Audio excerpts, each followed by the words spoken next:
Brian Spencer's friends called him Spinner, or Spin for short. He'd been a 10-year NHL journeyman, but few of them knew about that. As a hockey player, he was a buzzsaw, a utility man, a grinding, all-out effort player who made stops with the Maple Leafs, Islanders, Sabres, and Penguins, picking up 80 goals and 223 points in 553 games along the way. Game number 553 ended with a kamikaze dive bomb. After a humiliating 9-0 drubbing at the hands of the Penguins' cross-state rival Flyers, Spinner flamed out of the league with an all-time rant. He'd loved Long Island and Buffalo, but hated playing in Pittsburgh. He loved the fans, but hated the team, thought it was full of cowards. He'd made the best of it, but at only 27 years old, he found his enthusiasm for the game waning. And for a player like him, that was the death knell. During games in Pittsburgh, he was distracted. He thought his wife was having an affair with someone he called the Donald Trump of Pittsburgh.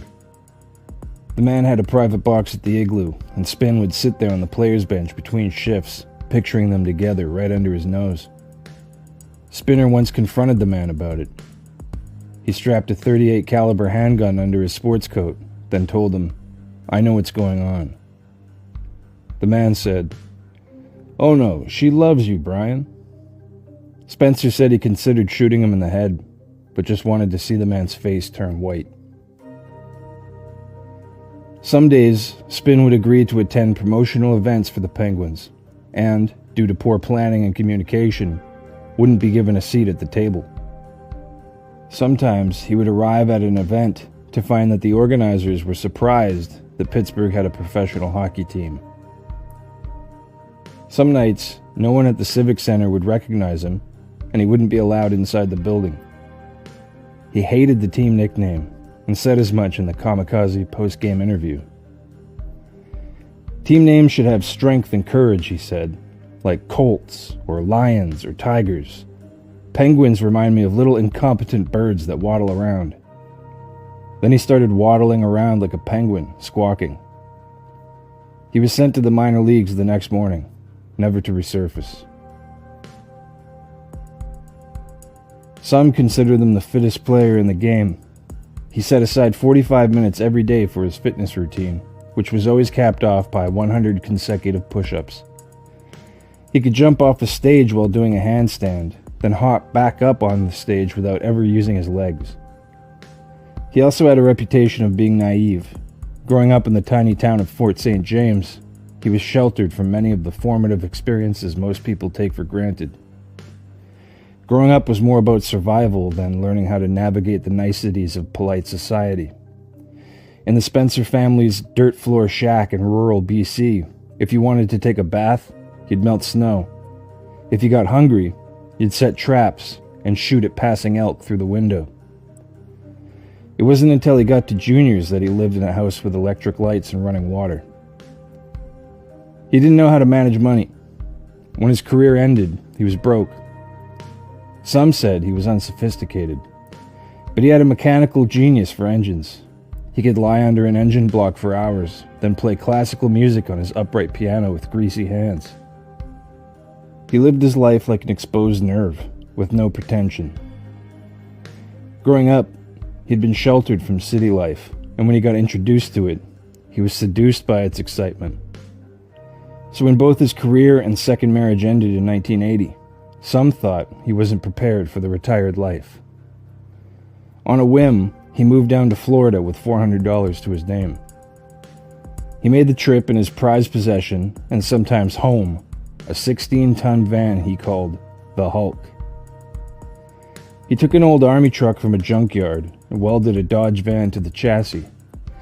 He also installed the cockpit panel of a DC-3 with over 200 working gauges, a carpeted sleeping quarters, 3 TVs, a fridge, a stove, and a demilitarized .50 caliber machine gun that he'd modified into a surveillance camera. He called the Hulk his personal statement and a symbol of his reckless abandon. On the side, he painstakingly hand-lettered a sign that said, If you value your life as much as I value this truck, don't F with it. When he arrived, he moved into a trailer park in the swamp. There, he found a job repairing engines for a truck company. While working there, he met a woman named Diane Delina who worked as a prostitute. Sometime in early 1981, he moved in with her. This decision would end up costing him more than he could have realized. On November 6, 1986, Delina told police a story about a murder, and she fingered Spinner as the triggerman.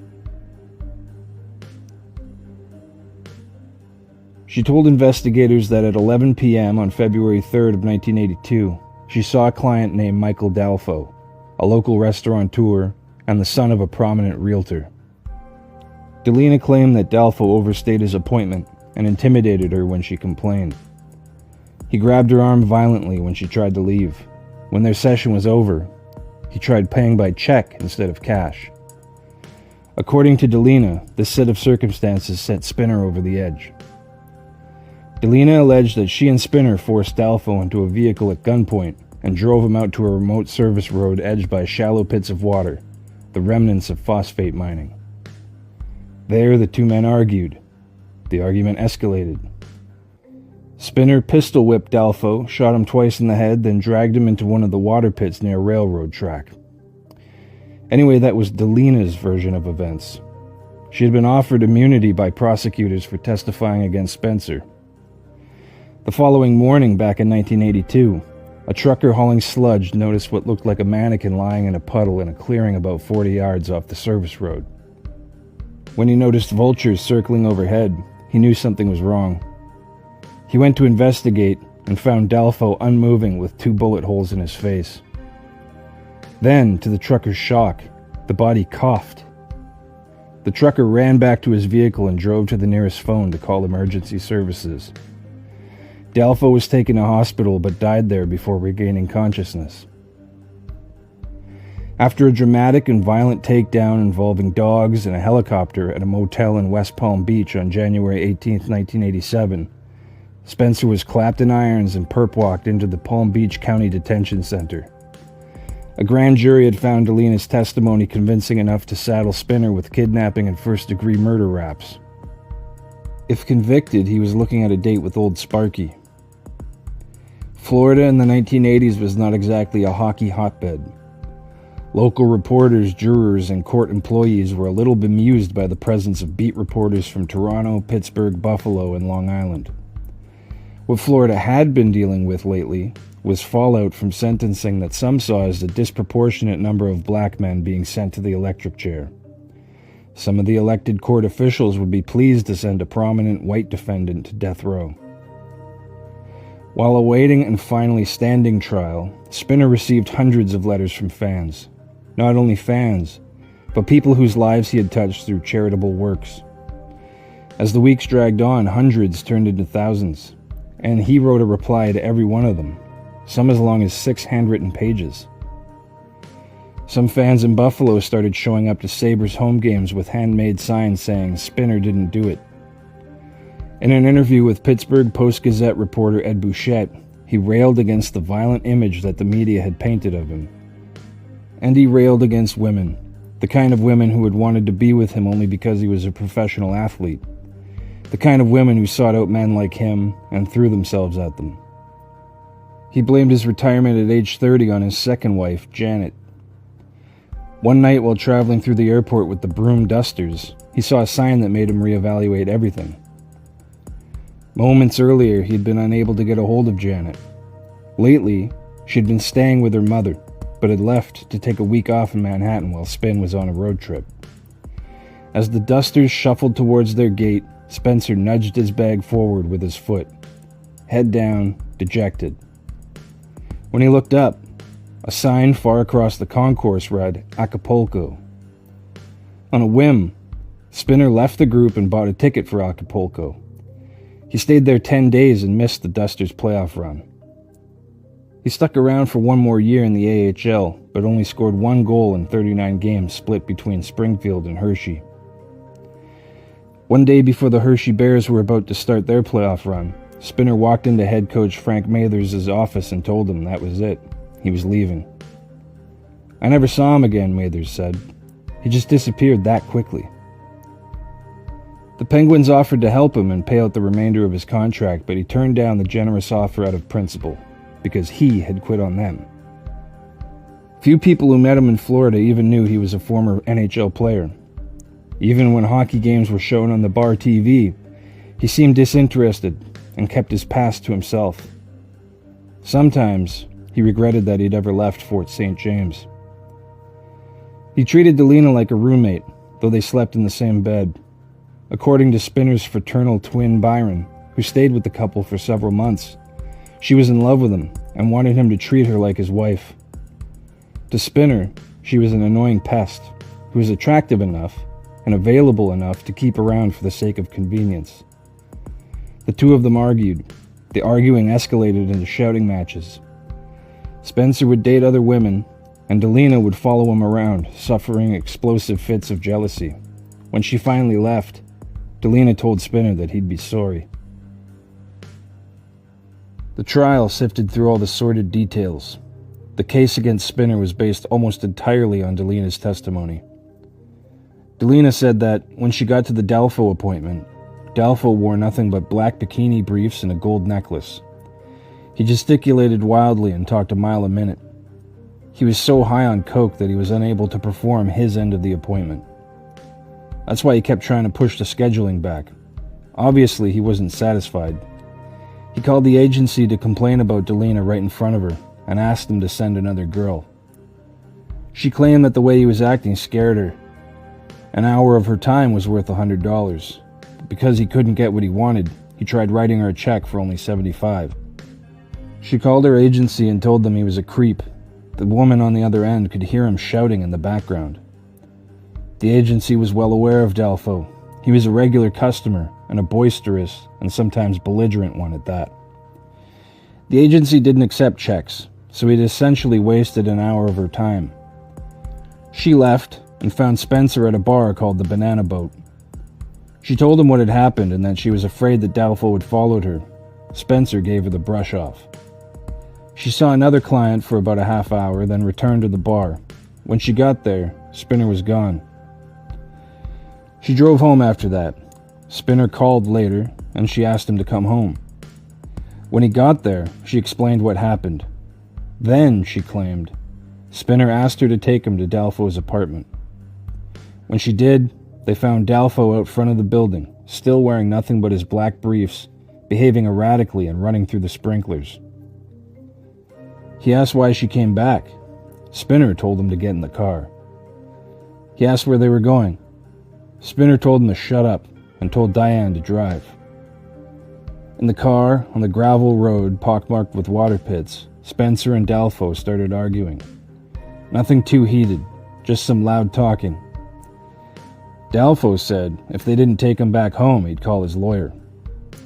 The tension got so bad that Delina got out of the car and walked away from the vehicle, alone in the dark, as Spencer continued down the road with Dalfo. When Spencer returned, Dalfo wasn't with him. She said she thought that Spencer had just left him there, alone in the dark. She claimed Spencer said something like, "Now he can't call his lawyer." While pacing, she dropped her blazer. Spencer made her walk back over to it and pick it up. The prosecution tried to paint Spencer as a ticking time bomb, a jealous lover, and a bitter ex-hockey player who had been drummed out of the pro ranks for being nothing more than a talentless goon. All of which was extremely inaccurate. One thing that prosecutors didn't have, though, was any physical evidence linking Spencer to the crime scene. For what it's worth, Delina said she didn't hear any gunshots that night either. When she told Spinner that Dalfo had been shot, she said his response was, "He deserved it."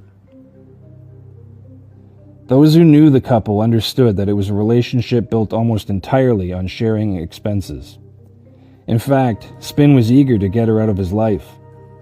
To friends of Spinner, Delina's story brought up legitimate questions, like, why did she think Dalfo was following her when she heard him call the agency looking for another girl? And if Spencer was truly such an impulsive hothead, and nothing more than a barbaric goon, why would he drive Dalfo out into a dark wasteland? Wouldn't he just pummel Dalfo on the spot, as a goon would? And if she truly was afraid of Dalfo, and she thought that Spencer had simply left him on the side of the road, where did she find the courage to walk back in the dark to pick up her blazer? Delina's escort agency, on the other hand, had a dark reputation, a track record, and a long-standing grievance against Dalfo, including unpaid bills. Hearsay evidence had been submitted that Dan Phelps, the head of the money laundering octopus that controlled 13 escort agencies, including the one Delina worked for, had bragged about having people hit. And he even pointed to one newspaper story about a murder saying, "That's the guy." Though when he said that, he wasn't talking about the Dalfo murder. The trial lasted 8 days. The jury rendered its verdict after a little over an hour of deliberation. Spinner was found not guilty of both kidnapping and first-degree murder charges. He was released from jail to find his trailer home had been broken into and emptied of possessions. Worse than that, the hulk had been badly vandalized, windows smashed, carpeting torn, and equipment ripped off. He tried a reconciliation with Janet back in New York, which didn't take. Within months, he was back in Palm Beach, drifting and aimless. Just before midnight on Thursday, June 2nd, 1988, Brian Spencer sat in the passenger side of a pickup truck parked on the side of the road in Riviera Beach, Florida. His buddy Greg Cook was driving. They were in a dark, uninhabited section of an already seedy town. Cook had driven into the area to buy $10 worth of crack. He pulled over because Spin wanted to see if he had enough cigarettes to get him through the night before they got to the 7-Eleven up ahead. While parked, a white, two-door 1977 Buick LeSabre parked in front of them. A slim, black male emerged from the car and approached Cook. He put a gun to Cook's head and said, "This is a robbery. Give me your money." Cook fished around in his pockets and pulled out $3. The gunman then turned his attention to Spinner. Spinner just shrugged and said he didn't have any money. That's when the assailant reached across Cook and fired the weapon. The bullet hit Spinner in the left shoulder. Cook put the truck in gear and sped off, sideswiping the LeSabre, and drove directly to the hospital. On the way, he asked Spin if he was all right. He said he was okay. Then he made a gurgling sound, and his head slumped over onto Cook's shoulder. Spencer was pronounced dead after midnight. For a time, his killer, like Dalfo's, roamed free. Some speculated that the same criminal enterprise that had knocked off Dalfo hit Spencer to tie off some kind of loose end. But most assumed it had been a drug deal gone bad. On June 28th, Riviera Beach police arrested Leon Daniels in connection with Spinner's murder. On December 1st, the triggerman, Larry Willie Johnson, turned himself in at the behest of his mother, returning to face justice after hiding out in Oklahoma, ironically where Spencer's first wife and 3 daughters lived. Daniels and Johnson both pleaded guilty to charges of second-degree murder, armed robbery, and attempted armed robbery. Daniels received an 18-year sentence and has since been released. Johnson got 40 years. Hey everybody, it's Lucas here, just sliding in to remind you to like and subscribe if you enjoy these stories, and you haven't already. And let me invite you once more to leave a comment if you have a story or a player or a team in mind that you'd like to explore in this format. I'll be happy to work on it for you. And now, onward and upward. From 1957 to 1964, Andy Bathgate was the only superstar on a bad New York Rangers team. During that span, he scored more points and assists than any other player in the league, and represented the Blue Shirts in the All-Star game every year. He won the Hart Trophy in 1959 as league MVP, and shared the league lead in scoring in 1962, but didn't win the Art Ross Trophy because Bobby Hull had more goals. Anyway, the Rangers only made the playoffs 3 times in that span, and never won a round. At the 1964 trade deadline, Bathgate was shipped to the Maple Leafs where he won the Stanley Cup. At that point, he had a full Hall of Fame resume, all boxes checked. But by 1967, he was considered washed. From the time he entered the league in 1952, he'd been playing with 2 knee braces. Wear and tear had whittled down his speed and movement. He was 35 years old, recovering from thumb and groin injuries, had been sent down to the minors by parent club Detroit earlier in the year. In fact, the groin injury was chronic. It had bothered him since 1964, playing through pain every time he laced up his skates.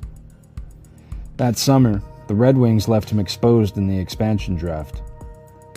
The original 6 clubs could only protect 11 players and 1 goalie before the draft, so the fact that he was left unprotected wasn't that shocking. For every player chosen, the club had the opportunity to then protect another exposed player. Even the fact that he had gone untouched for 18 rounds of selection didn't shock observers, nor that 17 other Red Wings had been selected ahead of him, which meant that the club had that many opportunities to protect him before the next selection. What shocked observers was that he was finally taken at all, 112th in the draft by the Pittsburgh Penguins. He was coming off a disappointing 31-point year, and most didn't believe he could help an expansion team.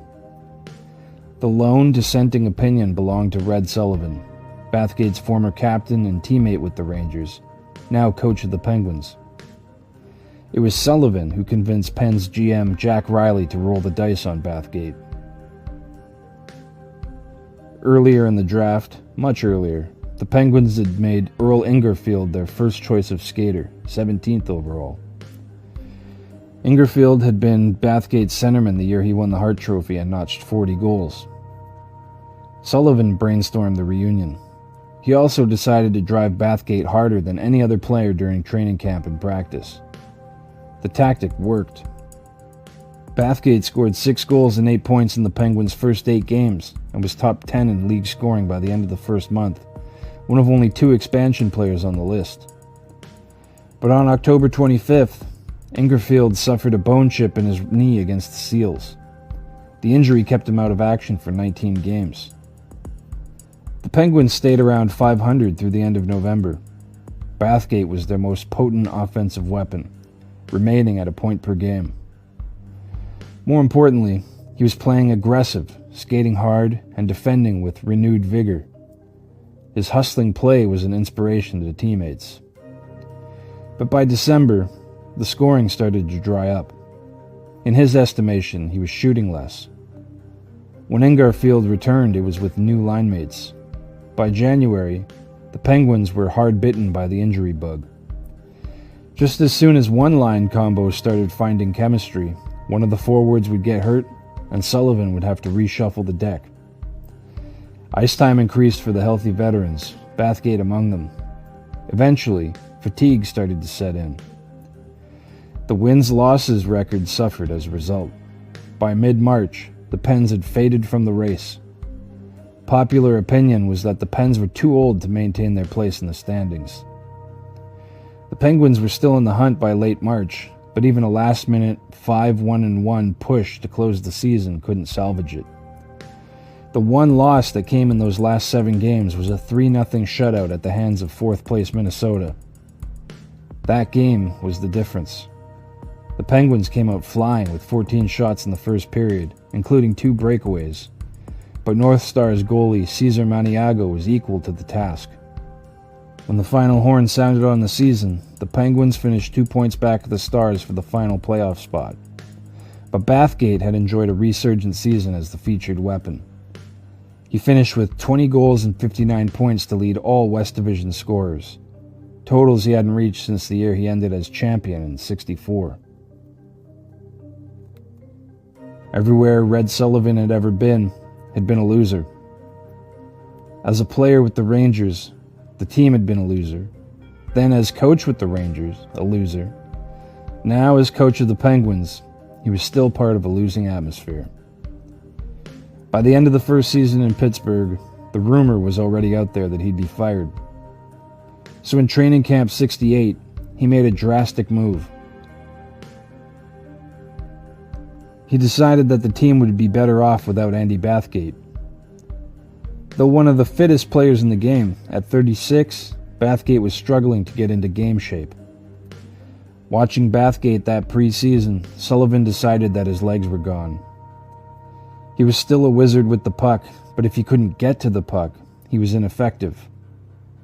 Once again, onlookers were shocked. This time, they were shocked to see Sullivan banish his top scorer and good friend to the minors. There was no doubt that the move negatively affected the Penguins' forward group and overall attack. After scoring a total of 4 goals in their first 4 games and starting the year winless in 5, Sullivan had every reason to recall Bathgate, but he stuck to his guns. By season's end, the Penguins won only 20 games. At 51 points, they tied for last place overall, with the North Stars of all teams. And their 189 goals for were also tied with Minnesota for third fewest. But I'm getting a little bit ahead of the story here.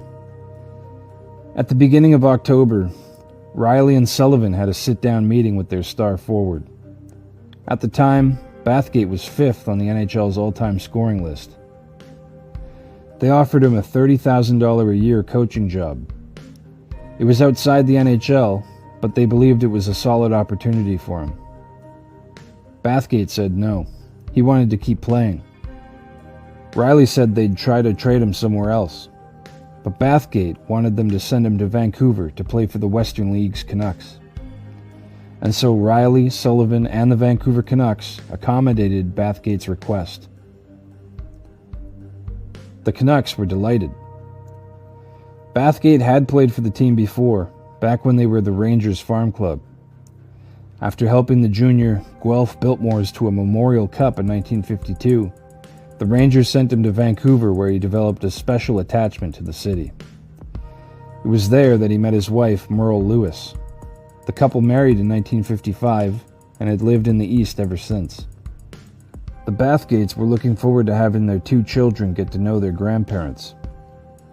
Andy's older brother Bernie had helped lead the Canucks to their first 2 Western League titles in 1946 and 48. For their part, the Canucks were a tentpole franchise of the WHL, but hadn't enjoyed a truly marketable star player since ever. They had missed the playoffs the year before and brought in coach Joe Crozier to right the ship. Crozier had helmed the Rochester Americans to 4 straight Calder Cup finals and 3 victories. Crozier felt Bathgate's influence right away in training camp. During drills or scrimmages, if he noticed somebody doing something wrong, he'd stop the play and explain the right way to them. Coach Crow nodded his approval and stitched an A on Bathgate's sweater. Observers and onlookers noted that Bathgate was the hardest worker on the team. The club hadn't won a Western League title since 1960. Now, with Bathgate on the team, that old championship feeling was permeating the brand new Pacific Coliseum. But as the season got underway, the Canucks were just okay. 500 by late November and struggling to separate from the pack. Bathgate was sensational to start the year. He scored 8 goals in the first 8 games on a top line with John Gofton and Jermaine Gagnon. But by New Year's, he was nowhere near top 10 in league scoring, well behind mainstays and established Western League stars Gal Fielder, Art Jones, and Willie O'Ree. And yet the Canucks found themselves in a junkyard brawl for first place. The groin injury that had bothered him since his time with the Leafs was still like a second shadow. It had started as a small lump in his leg and slowly worked its way up into his abdomen. He couldn't even stretch for fear of blacking out from pain. Sometimes he almost blacked out during games. The first period is always still pretty rough, he said. I have to force myself to keep going until it loosens up. Even with a faulty groin, Bathgate seemed to make everyone around him better. Phil Maloney and Len Lundy both got boosts after being inserted on his line at various points. Bathgate himself wound up with a club-leading 37 goals and 73 points for third best. The Canucks settled comfortably into second place after an up-and-down campaign. The thing that settled matters was the acquisition of veteran netminder Charlie Hodge, who'd been sent down from the parent club, the NHL's Oakland Seals. Hodge went 7-2-4 during the home stretch of the regular season with a .925 save percentage and a 2.54 goals against average. Coach Crow was disappointed with the second-place finish. He predicted at the beginning of the year that Bathgate would be the difference between second and first place. When the season was finished, he asked Bathgate, "Tell me why I didn't send you back to Pittsburgh when I had the chance." Bathgate flashed his smile and left the room. When he was gone, Crow called him my leader, on and off the ice. In the playoffs, the Canucks didn't lose a game as they rode Hodge and barnstormed their way past Seattle Totems and Portland Buckaroos to take the Lester Patrick Cup in 8 straight. They outscored their opponents 35-12 in those 8 games. Bathgate picked up 8 points. Back in Pittsburgh, Red Sullivan's gamble had cost him his job. The feeling over there was that the team had given up on Bathgate way too early. But there was just one problem. He didn't want to go back. He was happy in Vancouver, his wife was happy, and he was winning. Before the spring was over, he told Riley he'd like to be sent back down to Vancouver again. The Penguins wanted him back in the lineup to help their rebuild. He told the Pens that he didn't trust that his bad knees could hold up in the NHL again. Twice the previous season, the Penguins had wanted to recall Bathgate, but were told his injury hadn't healed. Riley swung a deal with Crow to send Canucks top-line pivot Brian Hextall Jr. and an amount of cash to the Steel City for 2 players to be named after the NHL draft. Those 2 players would be winger Paul Andrea and hard-nosed defenseman John Arbour.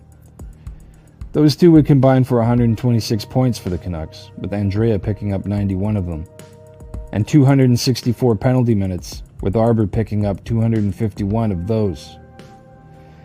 An added stipulation to the trade was that if Bathgate didn't make the Penguins roster at the end of 1969 training camp, they would agree to send him back to Vancouver. During camp, the Penguins used Bathgate sparingly. It didn't take them long to make their decision. Riley called up Crow and told him over the phone, "I've got your Christmas present early this year." Bathgate had once again been assigned to Vancouver.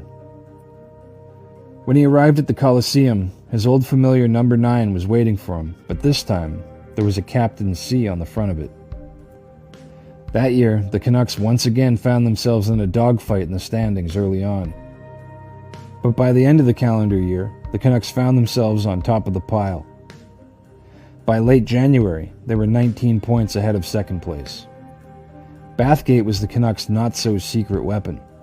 He forechecked aggressively, digging in the corners, throwing elbows, tapping cups with his stick, and skating better than he had in years. Aside from taking a regular double shift, he also skated on both special teams. Some nights he skated in excess of 40 minutes. The net result was the only 100-point season in his Hall of Fame career. He finished second in league scoring with 108 points to Art Jones's ridiculous 127. His reward was the George Leader Cup as league MVP. The personal totals are even more impressive when weighed against the season-long distraction of the Canucks' NHL expansion bid and Crow's place in it. When the club was purchased by Tom Scallon in December, he had no loyalty to Crow.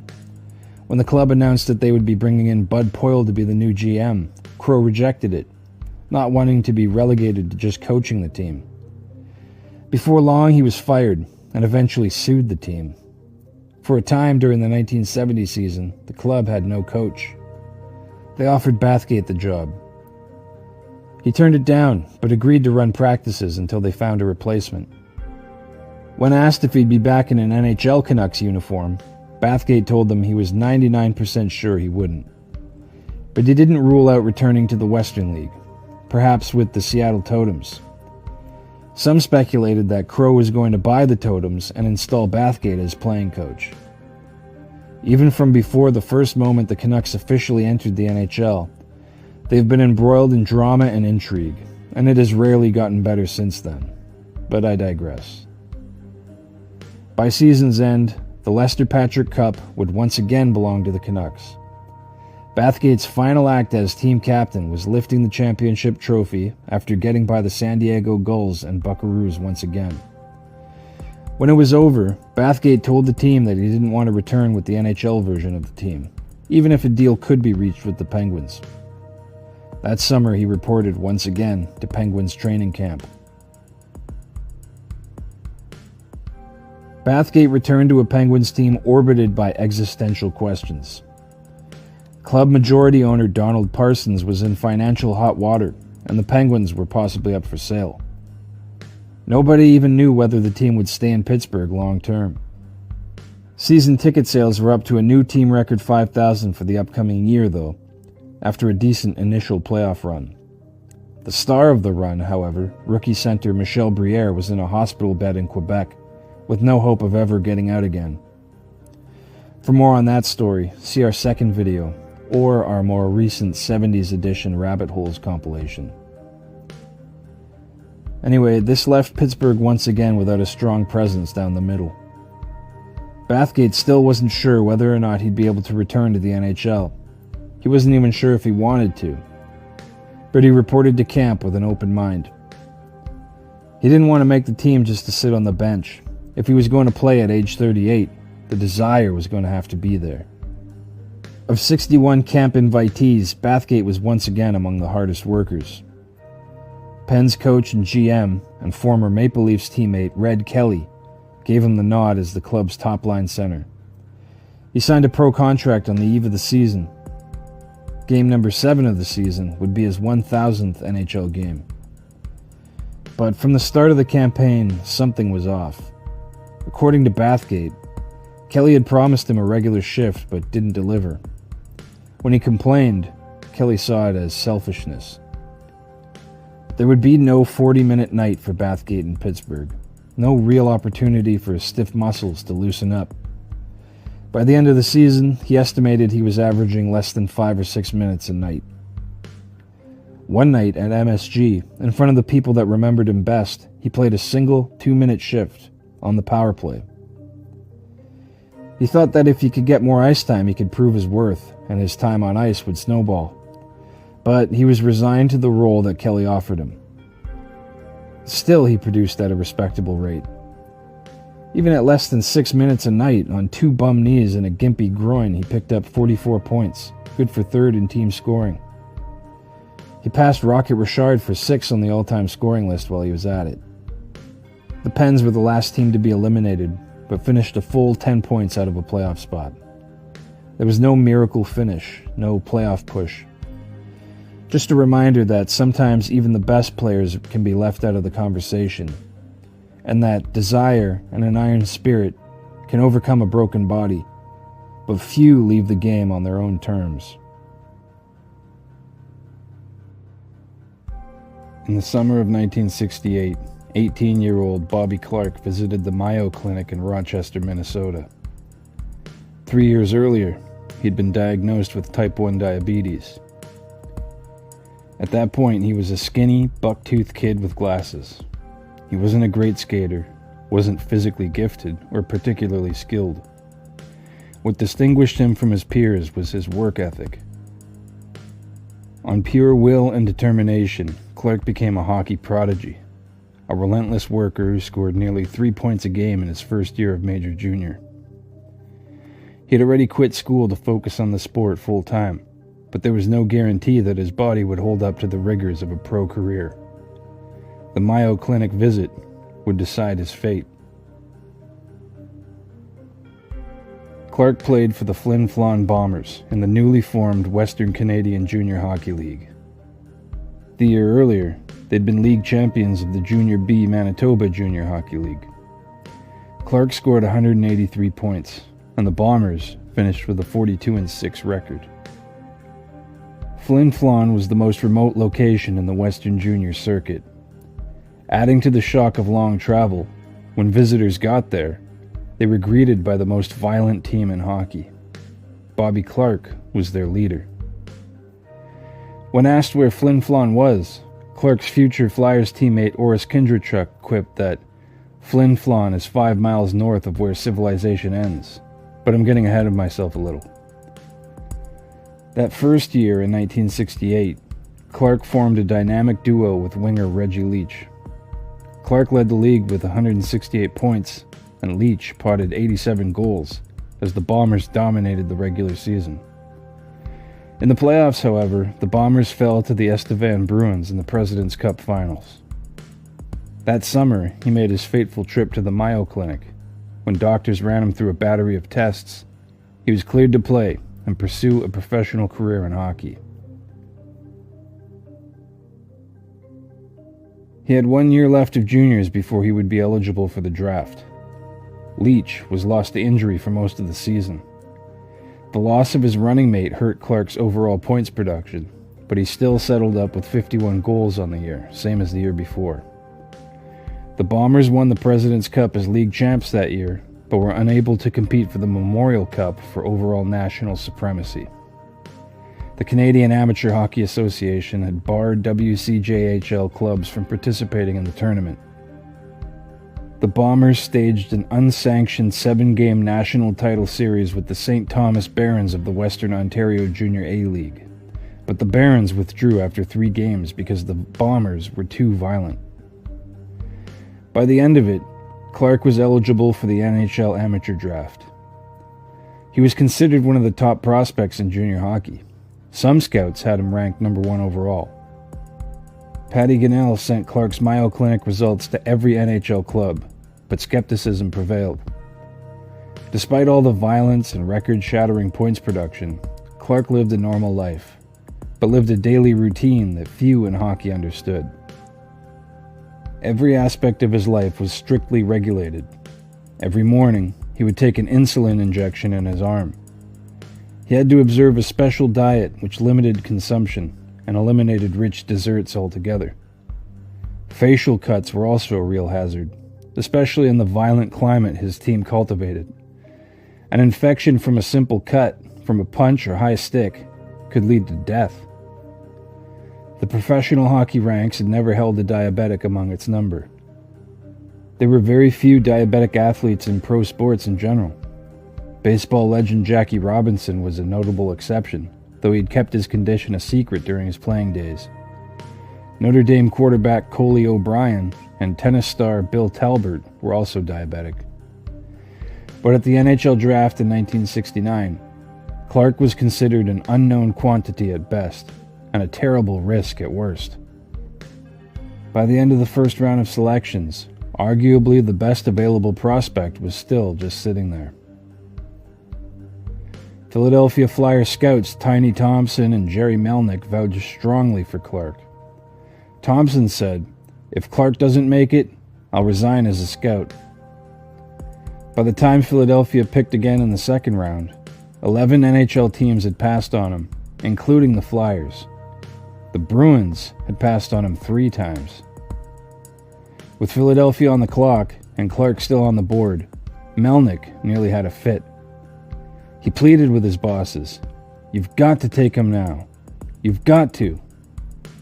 They did, and the Flyers took the best player in the draft with the 17th pick. At the 1969 Flyers training camp, coach Vic Stasiuk's first impression was horrible. I watched him skate and I said, "Uh-oh." But as soon as I dropped the puck for a scrimmage, I knew I had something. However, Clarke's condition proved to cause extra complications. Twice during training camp, he skipped breakfast for an early morning workout, then passed out after his daily injection. That's when Flyers trainer Frank Lewis approached him. "You and I have got to work closely together as long as you play hockey on this club." Lewis started giving him a Coke with 2 or 3 tablespoons of sugar in it before games. Between periods, Lewis would give him a half glass of sweetened orange juice, then a full glass after the game. With Clarke on the team, Lewis's training kit consisted of bandages, tape, scissors, gloves, and a couple of chocolate bars, just in case. Clarke didn't like to talk about his diabetes with reporters. It's not that he was ashamed of having it, but he didn't like people to make a big deal of it. If he ended up not making it, he didn't want people to think that his condition was the reason. By the end of training camp, Clarke was a regular in the top 6 and power play units, but his tenacious defensive work also kept him on the penalty kill. In his rookie year, he played every game and was given 4 team awards voted on by the Flyers fan club. Everything seemed to be going well until training camp 1971.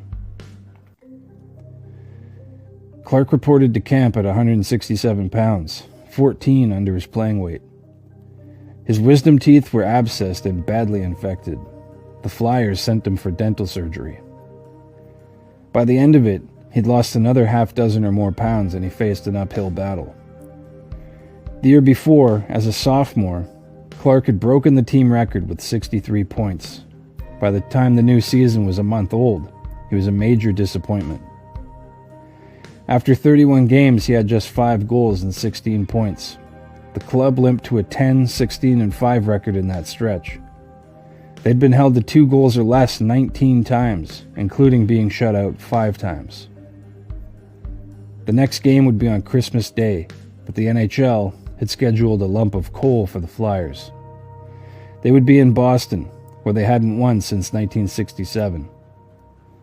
Clarke was up for it. He gave his team a 1-0 lead on an unassisted effort in the first, before the team cratered in the second. But it seemed to spark something in him. The timing was right.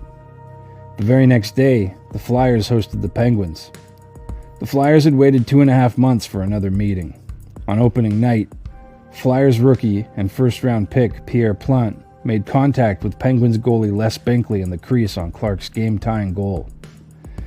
Penguins defender Brian Watson jumped off the bench and led a 3-man posse over to the celebrating Flyers. He cross-checked Plante in the face, knocking him out of his first NHL game. In the rematch, the Flyers didn't get their revenge with a physical beatdown, but with a barrage of pucks. And even that almost didn't happen. Flyers' top right wing Serge Bernier had suffered through a tough stretch. His line with center Jimmy Johnson and Gary Dornhofer had lost their spark. Rookie head coach Fred Shero was unhappy. The Spectrum crowd had even taken to booing Bernier. Shero was going to scratch him, but changed his mind 15 minutes before game time. Instead, he put him on Clarke's checking line with hound dog Bob Kelly. The combo immediately proved effective. They hounded the Pens' top line, hurrying and harassing the puck from them, and counterattacked with surprising ease. Bernier picked up 5 points for a new single-game club record. Clarke nabbed 4 in the 6-1 triumph. Bernier received a standing ovation for his efforts. The warm feelings didn't last long. The Flyers won only 2 of the next 13 on the schedule. Bernier scored in only 4 of those games. In late January, Bernier and Johnson were traded to bring in Bill Flett and Ross Lonsberry from Los Angeles. But Clarke remained dominant. Now the undisputed number 1 center of the Philadelphia Flyers, Clarke finished the year collecting 28 goals and 60 points in the final 45 games. At the season's conclusion, he had played all 78 games and finished with 81 points. That summer, he was recognized with the Bill Masterton Memorial Trophy for perseverance and dedication to hockey. Before he was firmly established, he was leery of talking to the media about his diabetes. That summer, he became general campaign chairman for the Delaware Valley Diabetes Association. That's when he knew he had arrived. In early May of 1972, a coin toss decided who would pick first in the upcoming amateur draft. The fortunes of 2 brand new NHL franchises spun in the air, one in Atlanta, the other in Uniondale, Long Island. Based on geography alone, one was destined for greatness, the other set for a sleepy existence as a hockey backwater. But when the coin landed, it fell in favor of the team from Long Island. It was a portent of things to come. By the time the coin landed, Islanders rookie general manager Bill Torrey already knew who he was going to pick. Toronto Marlies right winger Billy Harris had everything you wanted in a franchise cornerstone. He was polite, humble, good-looking, and had a solid frame and a demon of a shot. Harris won the Eddie Powers Memorial Trophy as OHL's top scorer, with 57 goals and 129 points on a dominant line with Steve Shutt and Dave Gardner. In the playoffs, he added 13 goals and 10 assists in 10 games before bowing out to eventual league champs, the Peterborough Petes, coached by crafty Roger Nielsen. Torrey called Harris almost immediately to let him know he would be taking him with the pick. So when he arrived at the draft in Montreal a month later, Harris had to act surprised when the Islanders selected him. At a press conference that day, Torrey said, "He's going to be a real good one." The thing about the Islanders was, there wasn't much talent on the roster in 1972. What little they'd acquired in the expansion draft had been picked over by WHA scavengers. Few veterans wanted to gut it out on an expansion team, especially one in sleepy Long Island. 8 of the Islanders' initial 21 draftees signed on with the Maverick League. Harris himself had been drafted by the other new team in New York.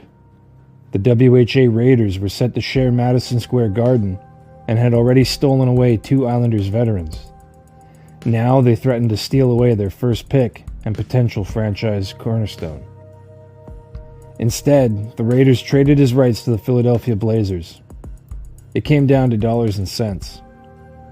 Speaking with reporters, Harris said, "If Philadelphia offers me, say, $2,000 more than New York, I'll go to the NHL. But say they offer me $25,000 or $50,000 more, then we'd have to think of it." The comment raised eyebrows in the media scrum. "Let's face it," Harris said. "Money is what it's all about. I've been playing hockey 16 years for nothing." The Blazers offered him a 3-year, $750,000 deal, but Harris turned them down. Player agent Alan Eagleson negotiated a contract for Harris that was even richer than what Bobby Orr had received. When it was over, Torrey said, "We were very fortunate to sign Billy. He should be the nucleus of our club for many years to come." Eagleson invited Harris out to practice with Team Canada ahead of their Summit Series against the Soviets. He skated on a line with Buffalo Sabres youngsters Gilbert Perreault and Rick Martin during scrimmages. The experience was meant to give Harris a little experience against NHL competition. Most of the Islanders' roster would be only slightly less green than Harris. Even head coach Phil Goyette was a raw rookie. His coaching experience amounted to a single game with Buffalo the previous year. The Sabres won the game, and he was fond of calling himself the only undefeated coach in the league. The reputation wouldn't last long. Harris and veteran Ed Westfall would be expected to carry the water for the team. In the preseason, Harris was tried on the top line with Germain Gagnon and center Dave Hudson. The combo worked. Harris stayed on his wing, using his speed and strength to crash the corner, dig out the puck, and center it to the slot. In the open areas of the ice, he used his speed to create separation from checkers, breaking free for clearing passes. In the attacking zone, Harris had escapability, anticipation, and a wizard's ability to turn invisible to defenders. "When I get my best opportunities," Harris said, "I'm all alone. I just hope that whatever I'm doing, I can keep it up." When Harris finished the 8-game exhibition schedule with 6 goals and 14 points, he was being touted as the Islanders' first superstar. In their first official game, the Islanders hosted their expansion cousins, the Atlanta Flames. The two clubs had already played a couple exhibition games. The Flames had proven the better team, outscoring the Isles 7-4 in those meetings. The Flames never trailed in what most considered a boring and somewhat lifeless game. Harris scored late in the third during a Bill Plager penalty to make the final score 3-2 for Atlanta. The Islanders' second game would be more entertaining. The visitors on that night would be the hard-checking LA Kings. There were still a few kinks to iron out. Kings left winger Mike Corrigan checked Gagnon into the boards, and the two crashed right through the unlocked Zamboni gate. Midway through the second, the roughly 9,000 in attendance started booing Harris. On a breakaway, Harris had a couple steps on Kings defender Barry Long. Badly beaten, Long threw his stick, knocking the puck into the corner, which resulted in the first penalty shot in Islanders history. Harris flew in on Kings all-star goalie Rogie Vachon with speed. He wanted to deke Vachon on the backhand, but the puck jumped over his stick. He could only manage a weak backhand shot, which was easily kicked aside. That's when the boos rained down. Earlier in the game, he'd been thwarted on 2 other breakaways. 4 minutes later, he was in the right place at the right time, as he banged in a Spinner-Spencer rebound to tie the game at 1. The Kings retook the lead early in the third after an Arnie Brown giveaway in front of the Islanders' net resulted in Bob Berry's second of the game. Harris tied it again 2 minutes later, going 5-hole after a cheeky net front feed from Gagnon. With just over a minute to play in the third, Gagnon finished the comeback on an end-to-end rush. At 29 years old, it was his first NHL goal after languishing for years in the Montreal Canadiens farm system. In just his second NHL game, Harris had experienced the terrifying lows and dizzying highs of professional fortune. After 6 games, Harris had already scored 5 times and added an assist. By that point, he was seen as a sure bet to win the Calder Trophy as Rookie of the Year. Then, things took a baffling and unexpected turn. For over a month, he couldn't score. By game 11, he'd finished 4 separate games with a -3 rating or worse. For that 17-game stretch, he recorded 10 assists, but no goals on 52 shots and a -15. Harris said, "I think I was just weak after those first few games. The NHL is so much tougher than you could ever imagine. I guess I wasn't as physically ready as I thought I would be." But Islanders fans were ready. Some of them got on him. Each shot that missed, each goal that didn't go in, drained a little more patience from the stands. Some of it was psychological. Harris had been given a big build-up by media and team management when he'd been drafted. When the puck stopped going in for him, overthinking compounded. But a large portion of the blame belonged to Goyette. He had no systems, very little in the way of a game plan, and the players didn't understand their roles or assignments. Harris, who started out as a trigger man, was asked to carry the puck more, which he did. He started shooting more too, and playing with a bit more of a physical edge. Eventually, the strategy helped to break his personal slump, but the Islanders' record had plummeted to 6-38-4 before Goyette was let go. When Earl Ingerfield was brought in to replace him, the whole team felt relieved. Harris responded better than most. Improved play meant better puck luck. As the teammates around him gained experience, it resulted in more opportunities. He'd also gotten stronger over the year. As the team improved under Ingerfield, attendance also got stronger, closing the year with 5 sellouts.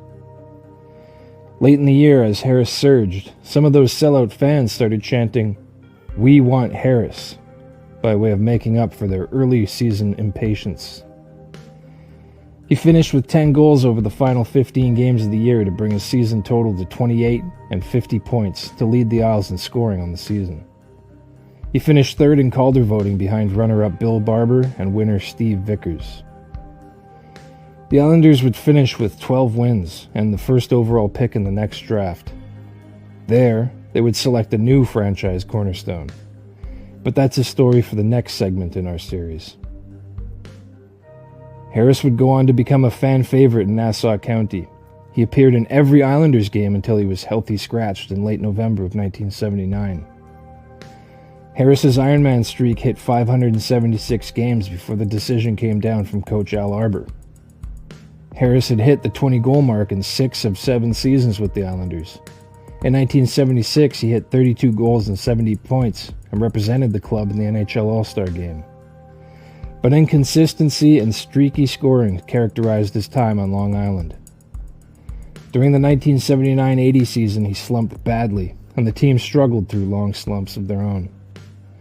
The Islanders had been Stanley Cup favorites for the previous 2 seasons with no success, and it looked like their window might be closing. By then, Harris was the oldest forward on the team, and was suffering through a 15-game stretch that saw him net just 2 assists. In early March, he was traded with Dave Lewis to the LA Kings for Butch Goring in the most famous deadline trade in NHL history. The deal put the Islanders over the top, but that's a story for another night. In September of 1968, the St. Louis Blues held their training camp in Ottawa and opened their exhibition schedule against the local 67's Junior A club. One youngster stood out for the junior squad. His name was Denis Potvin. After the game, when 43-year-old defenseman Doug Harvey was told that Potvin was just 14 years old, he said, "I don't believe you." Bob Plager, who mixed it up with Potvin during the contest, said, "I hope by the time he turns pro, I've retired." Blues coach Scotty Bowman was suitably impressed, as was Montreal Canadiens GM Sam Pollock, who kept an eye on Potvin's development. The Bobby Orr comparison started almost immediately. Not only did the hype create an unbelievable amount of pressure, it also painted a big target on Potvin's back. But older brother Jean was already with the 67's club by the time Denis got there. A deal worked out with the club by Potvin patriarch Armand ensured that Jean would be Denis's defense partner and act as his bodyguard. That first season, Denis was only supposed to play the home games on the 67 schedule. But one day during a hazing ritual, they shaved Denis's head. Keep in mind this was an era where everybody was growing out their hair. The next morning he skipped school and hung out at a pool hall instead. He did the same thing the following morning, and the next morning after that. Eventually the school called asking if Denis was all right. When Armand found out about what was going on, he told Denis, "You better well listen. If you're not going to go to school, you're going to play hockey." Denis joined the 67s for their next road game in Hamilton and got into his first fight that night. After that, he became a full-time regular. Because of NHL draft rules at the time, which limited a player's eligibility to 20 years old, Denis ended up playing 5 full seasons with the 67s. There, he won back-to-back Max Kaminsky Awards as top OHA defenseman. With today's draft rules, he almost certainly would have been an NHL regular during those years. So when he finally became eligible for the 1973 amateur draft, taking Potvin first would be a no-brainer. For the second straight year, the New York Islanders held the pick, but their excitement had been tempered by past experience. They were worried about losing him to the WHA. Less than a year earlier, they'd lost 8 veterans to the rival circuit before the puck had even dropped for their first game. And they remembered how they'd almost lost the previous year's first overall pick, Billy Harris, to a big money contract offer. For more on that story, see video number 30. Islanders GM Bill Torrey could only control so much of the chaos, but he did what he could to make it work. After it became clear that the Islanders would finish with the worst record and be guaranteed the right to draft first in the upcoming draft, he telegraphed his intentions. That March, he traded veteran center Terry Crisp to the Philadelphia Flyers for Jean, clearing the brush for a soft landing for Denis. On draft day, before things got underway at the Queen Elizabeth Hotel in Montreal, Pollock asked Torrey to take a walk with him. Pollock wanted that pick, and he was willing to move mountains to get it. The two GMs ended up circling the block 4 times. As their conversation developed, Pollock ended up giving Torrey a different sales pitch with each revolution. The package kept evolving, assets improving, names getting more intriguing with each pass. But Torrey said no each time. When they exited the elevator and entered the draft floor together, Potvin had to wipe his forehead. Though he was a francophone, Potvin definitely did not want any part of playing for the Montreal Canadiens. There was too much pressure and not enough ice time to go around on the stacked Montreal roster. NHL President Clarence Campbell broke Potvin's reverie when he stepped up to the podium to announce, "We are ready to begin." Potvin was expecting him to announce a trade. With the Islanders on the clock, Pollock raised his hand and asked for a timeout. He said, "May I interrupt for a moment to have a word with Mr. Torrey?" Campbell granted Pollock's request.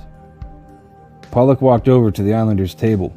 At this point, Potvin was very nervous. He figured his worst fears were about to be confirmed. They were about to make a deal. The hockey world watched in suspense as Pollock whispered several more proposals into Torrey's ear. Pollock just wouldn't give up. Now, Islanders head scout Jimmy DeVellino got worried. And he wasn't alone.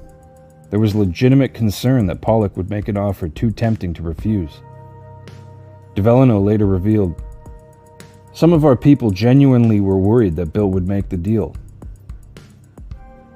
All along, Torrey and DeVellino had a plan, a philosophy really, to build through the draft and not accept quick fixes or try to rush team development through trades.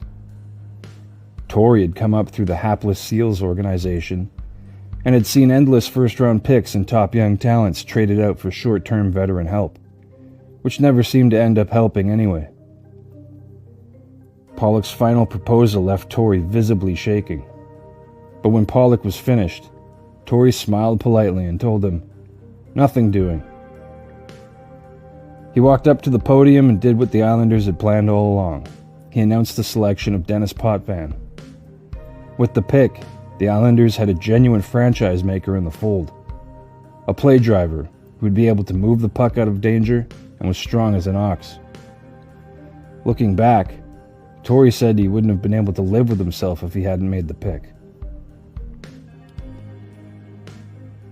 Less than a month later, Potvin signed his first pro contract, a 3-year deal reportedly worth $500,000, 4 times what Orr had signed 7 years earlier. Potvin, the intimidating teenager with the handlebar mustache, arrived at Islanders camp orbited by hanging questions. Brother Jean was asked if Denis would hide behind him again. Jean dismissed the idea. In fact, he flipped it. He said, "After Denis drops his man, I'm going to skate up to the poor guy and say, 'You mean you let a 19-year-old kid kick the heck out of you?' That may start another fight, but who cares? I've got Denis on my side." Denis was worried about the reception he'd get from veteran teammates. Defenseman Jerry Hart seemed to confirm his worst fears. Because of the hype that followed him, Hart saw Potvin as a bit of a hotshot. Mostly, he was worried that the rookie was going to take his job. But when it became clear that his job wasn't in jeopardy, Hart came around on the youngster. Brand new Islanders head coach Al Arbour was also skeptical. He told Potvin, "I'm worried about you. You're overweight by at least 10 pounds. How come?" Potvin couldn't figure it. He'd worked out every day all summer long and felt good. Arbour warned Potvin that since expectations were so high, he was going to be harder on him than some of the other guys. When Potvin started to look a little overwhelmed, Torrey took him aside and told him to take his time coming along, but be ready for the start of the season. On the second day of camp, team captain Eddie Westfall arrived. Before he'd even dropped his duffel bag, Westfall flashed Potvin a big grin and welcomed him to the team. That's when things started to settle. In a preseason game against the Rangers, the Islanders fell behind 3-0, then 4-1. That's when Potvin came alive. He scored 2 goals on his next 2 shots. Nassau Coliseum exploded. Potvin felt the urge to take more chances, but he held himself back, knowing that the veterans would target him for being a hotshot. He showed wisdom and maturity in that moment. The Islanders held on for a 6-6 tie. That's when Potvin was sure he could play at the NHL level. So did the Railbirds around the league. They noticed his poise right away. He was well-rounded. No one part of his skill set dominated above the others. Every part of his game was subtle.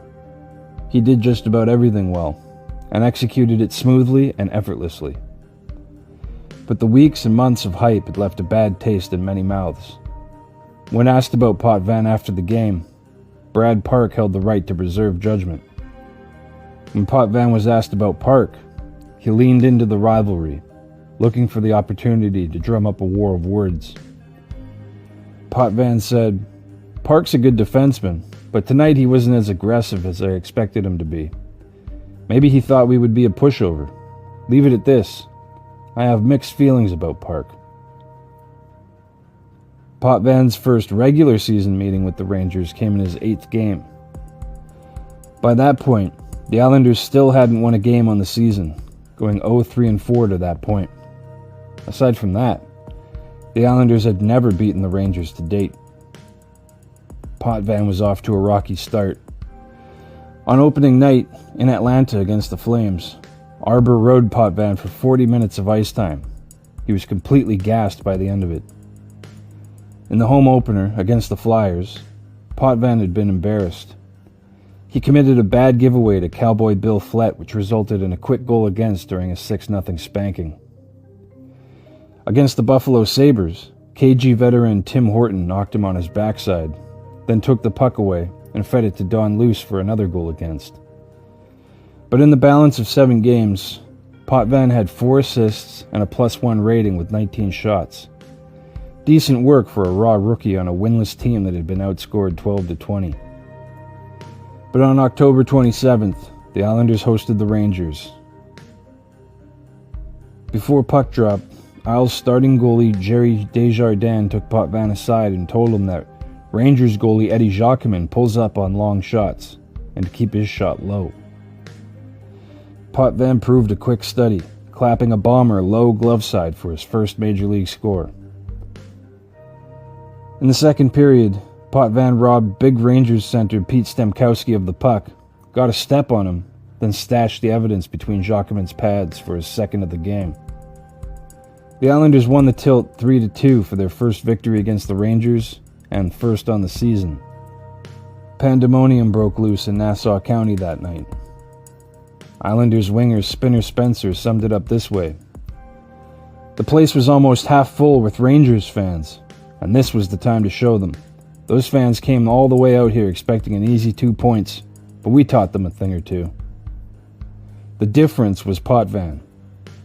Some believe this was the moment that Potvin established his place in the league. Puffing a post-game dart in the locker room, Denis looked relieved when he said, "This game means a hell of a lot to me.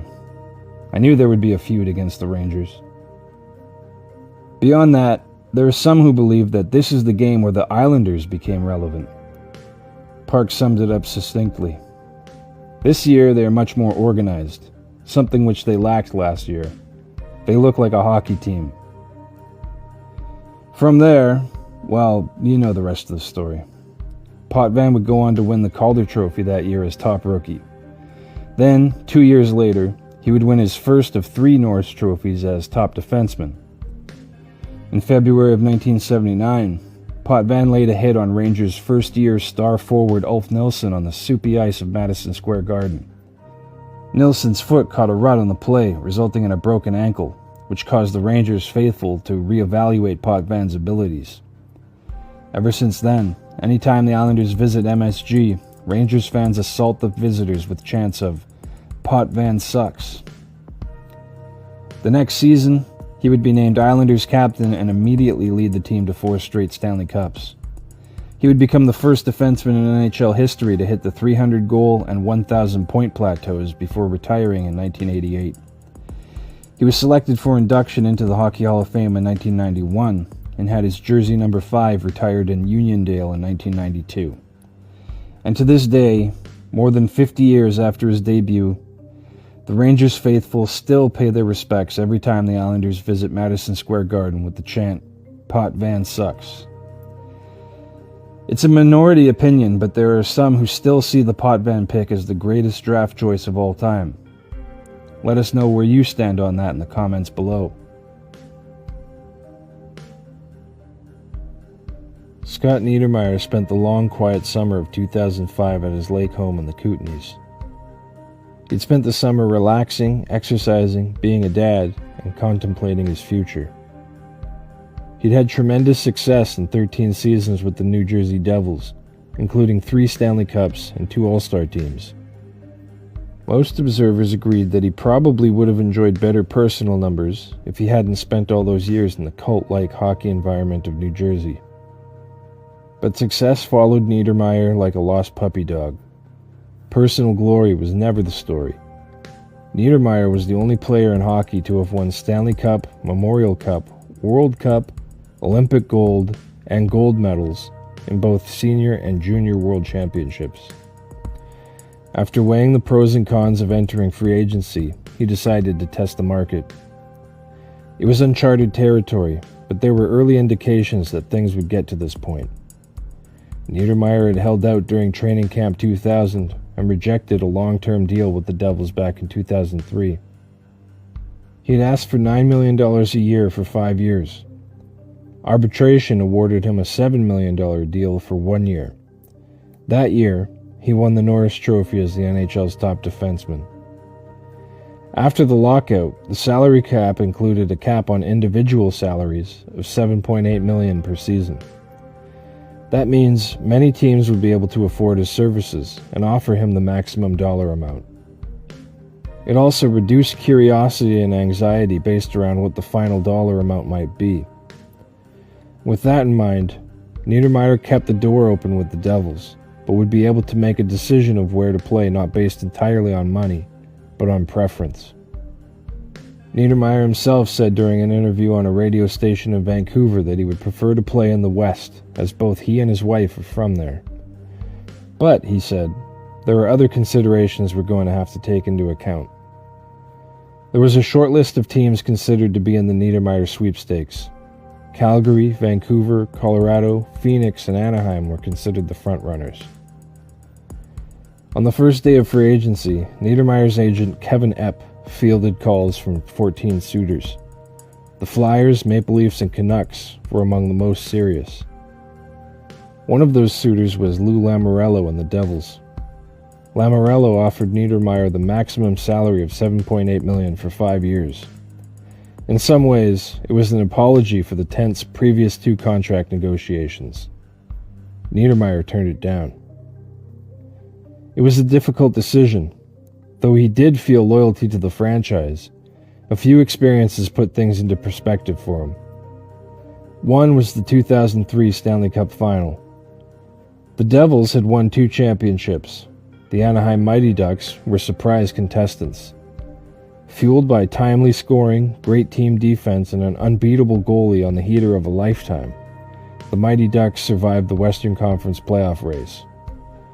Part of the timely scoring and team defense mix was provided by checking center Rob Niedermayer, younger brother of Scott. Rob had been a 5th overall pick of the Florida Panthers in 1993, that club's first ever draft choice, and he enjoyed a similar Cinderella run with them in 1996 that ended in disappointment. After 9 seasons as a pro, he'd yet to enjoy a Stanley Cup victory. When media asked Rob and Scott's mother Carol during the final who she was rooting for, she said she was hoping Rob could have a turn. The fans and media in New Jersey had a field day with the quote, using it as blackboard material.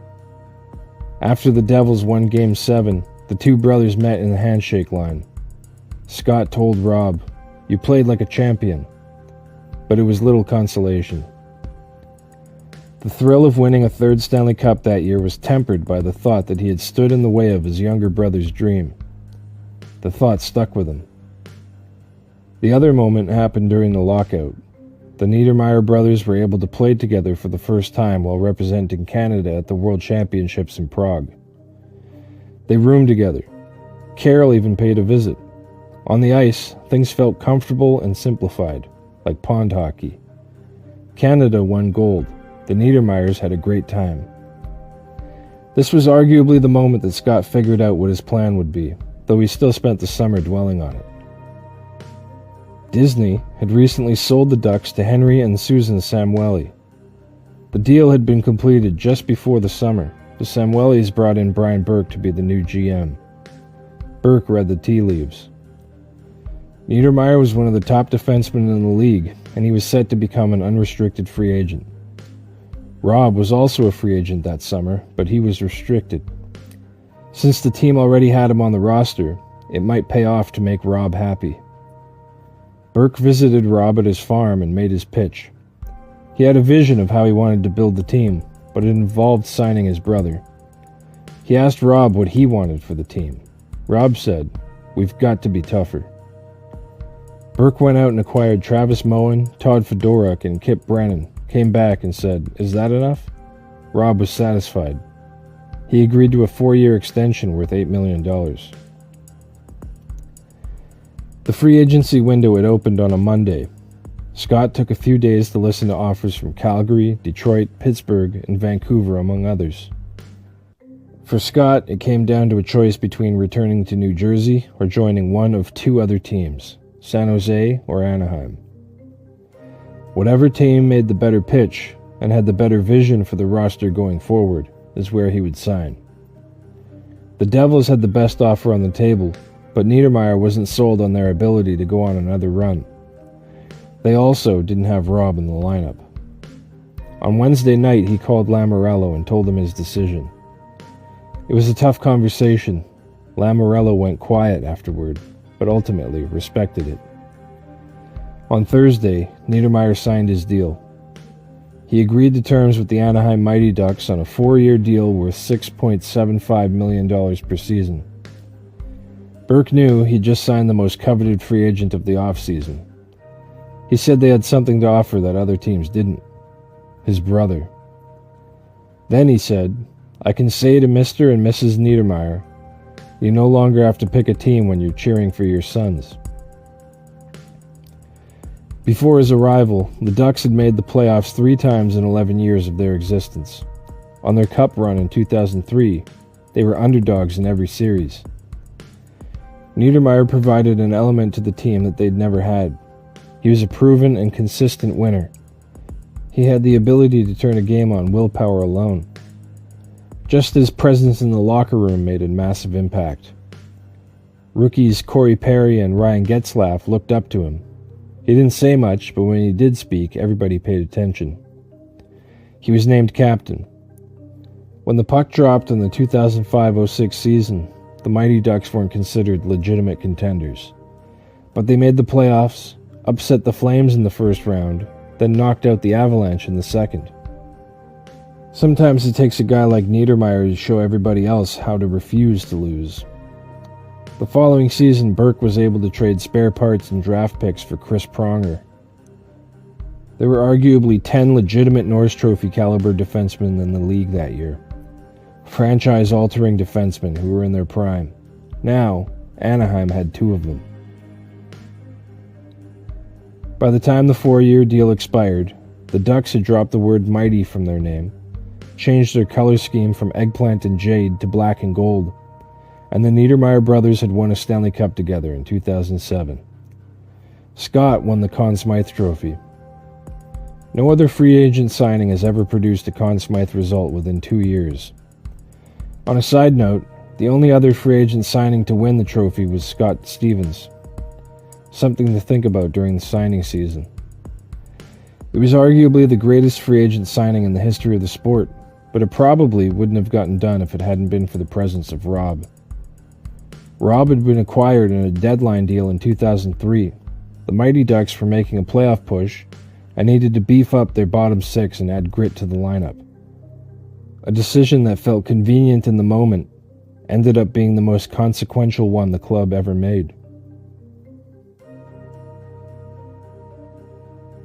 In 2021, Jalen Chatfield wasn't offered a contract extension by a last-place team in Vancouver.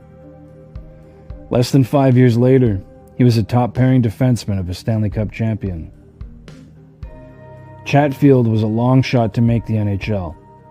As an 18-year-old, while his peers were being drafted by NHL teams, Chatfield was just finding the confidence to try out for junior hockey. At the time, he didn't believe he was anywhere near good enough for junior hockey. He never would have made it if he didn't have faith. Faith first in himself, then in things unseen. While with the Canucks, Chatfield attended Team Chapel, curious about the Christian faith, but didn't find the answers he was looking for.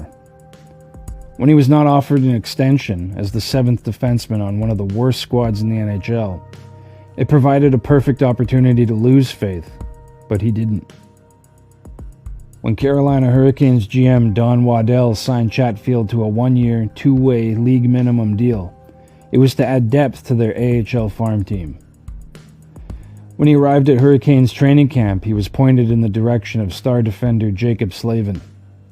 Slavin was one of the most outspoken believers in the Christian faith in the NHL. Chatfield approached Slavin on the first day of camp and said, "Hey man, can I come to church with you?"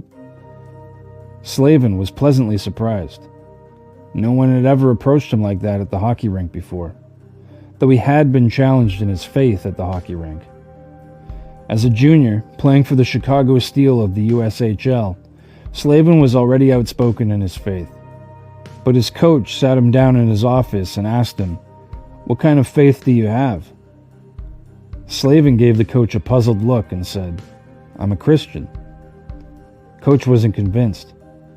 He said, "No, do you have your own personal relationship with Jesus?" That was the eureka moment that changed everything for Slavin.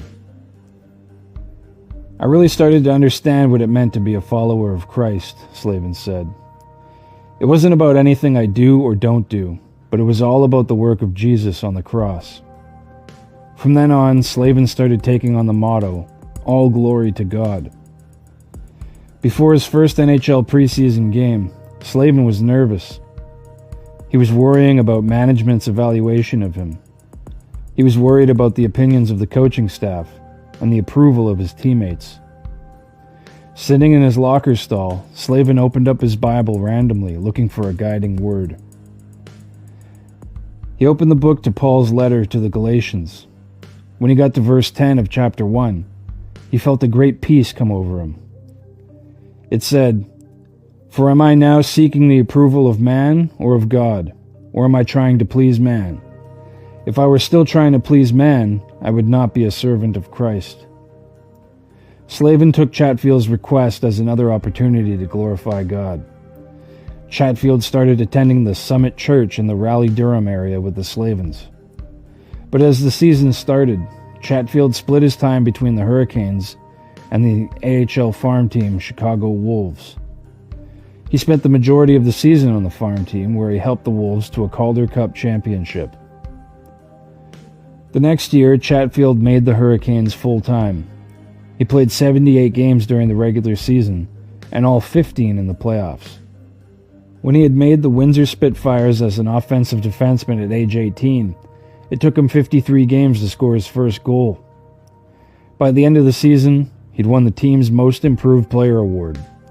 2 years later, he helped the team to a surprise Memorial Cup title as the underdog host team. When he signed with the Canucks, it was to help replenish a barren prospect cupboard that had been systematically emptied by a combination of bad drafting and win-now trades.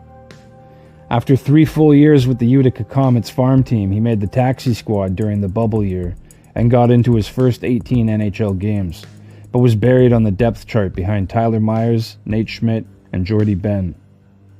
When he wasn't given a qualifying offer by the team, he took a long look in the mirror. He discovered that he wasn't working hard enough to force his way up the depth chart. That offseason, he doubled down his training efforts, skating with Jason and Nick Robertson, and figuring out how much more he had to give. The work translated to in-game results. 4 months into his Hurricanes tenure, the club signed him to a 2-year extension. He became one of the team's best skaters and hardest workers. But at the beginning of his second full-time NHL season, Chatfield was a regular healthy scratch. Once again, he could have gotten down on himself.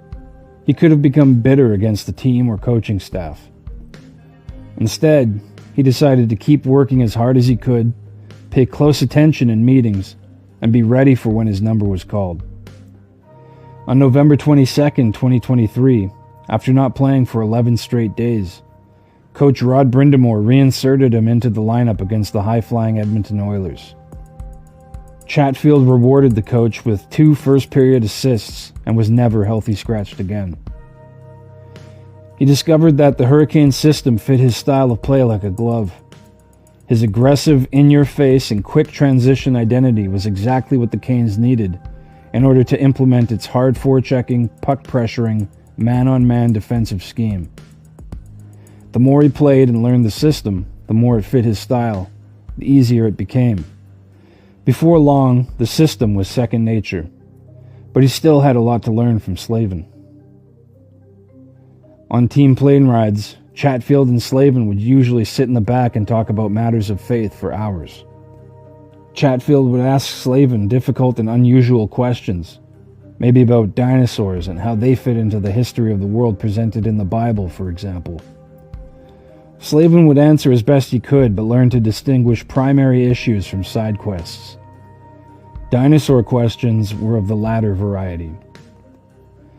At a restaurant, Slavin put it simply, "This steak right here, this is the gospel. This is what Jesus did. This is who Jesus was. This is him dying on the cross for our sins. And this is the only way to salvation. All these other side plates, the asparagus, the mashed potatoes, all that stuff is just secondary, and it doesn't affect what the steak is." After that, dinosaur questions became known as asparagus questions. A few months later, Chatfield dedicated his life to Christ. During his faith journey, Chatfield's girlfriend Drew noticed a change in him and decided she wanted that for herself. She befriended Slavin's wife Kylie and dedicated herself to Christ as well a month later. The couple were baptized together by the Hurricanes chaplain in the Slavin's backyard pool. During the 2025-26 season, Slavin faced some adversity of his own. He missed most of the first half of the season with both upper and lower body injuries. His faith became his guiding light. When asked about his problems, he kept smiling, stating that his joy was in Christ, not in health or success. Before the start of the 2025-26 season, Slavin had had two proud career achievements. One was his 2 Lady Byng trophies, awarded to the player adjudged to have exhibited the best type of sportsmanship and gentlemanly conduct combined with a high standard of playing ability. Slavin saw the trophies as material proof of a style of play which glorifies God, which is what he hoped his entire career was meant to do. The other was helping bring Chatfield to Christ. "If my whole career I never win the cup or anything," Slavin said, "but Jalen came to know the Lord, that's a successful career." After he got healthy, Slavin helped the U.S. men's Olympic hockey team to a gold medal, then won the Stanley Cup with Chatfield as his defense partner. He became just the second American to win both in a single year, after Ken Morrow did it in 1980. Chatfield also joined a very exclusive club, having won Memorial, Calder, and Stanley Cup titles. Marty Lapointe was a reliable third-line winger. He had size, played an in-your-face brand of hockey, and chipped in with the odd goal. As a junior, he was a 10th overall pick who helped Canada win back-to-back World Junior gold medals. Then, as a pro, he helped the Detroit Red Wings win back-to-back Stanley Cups.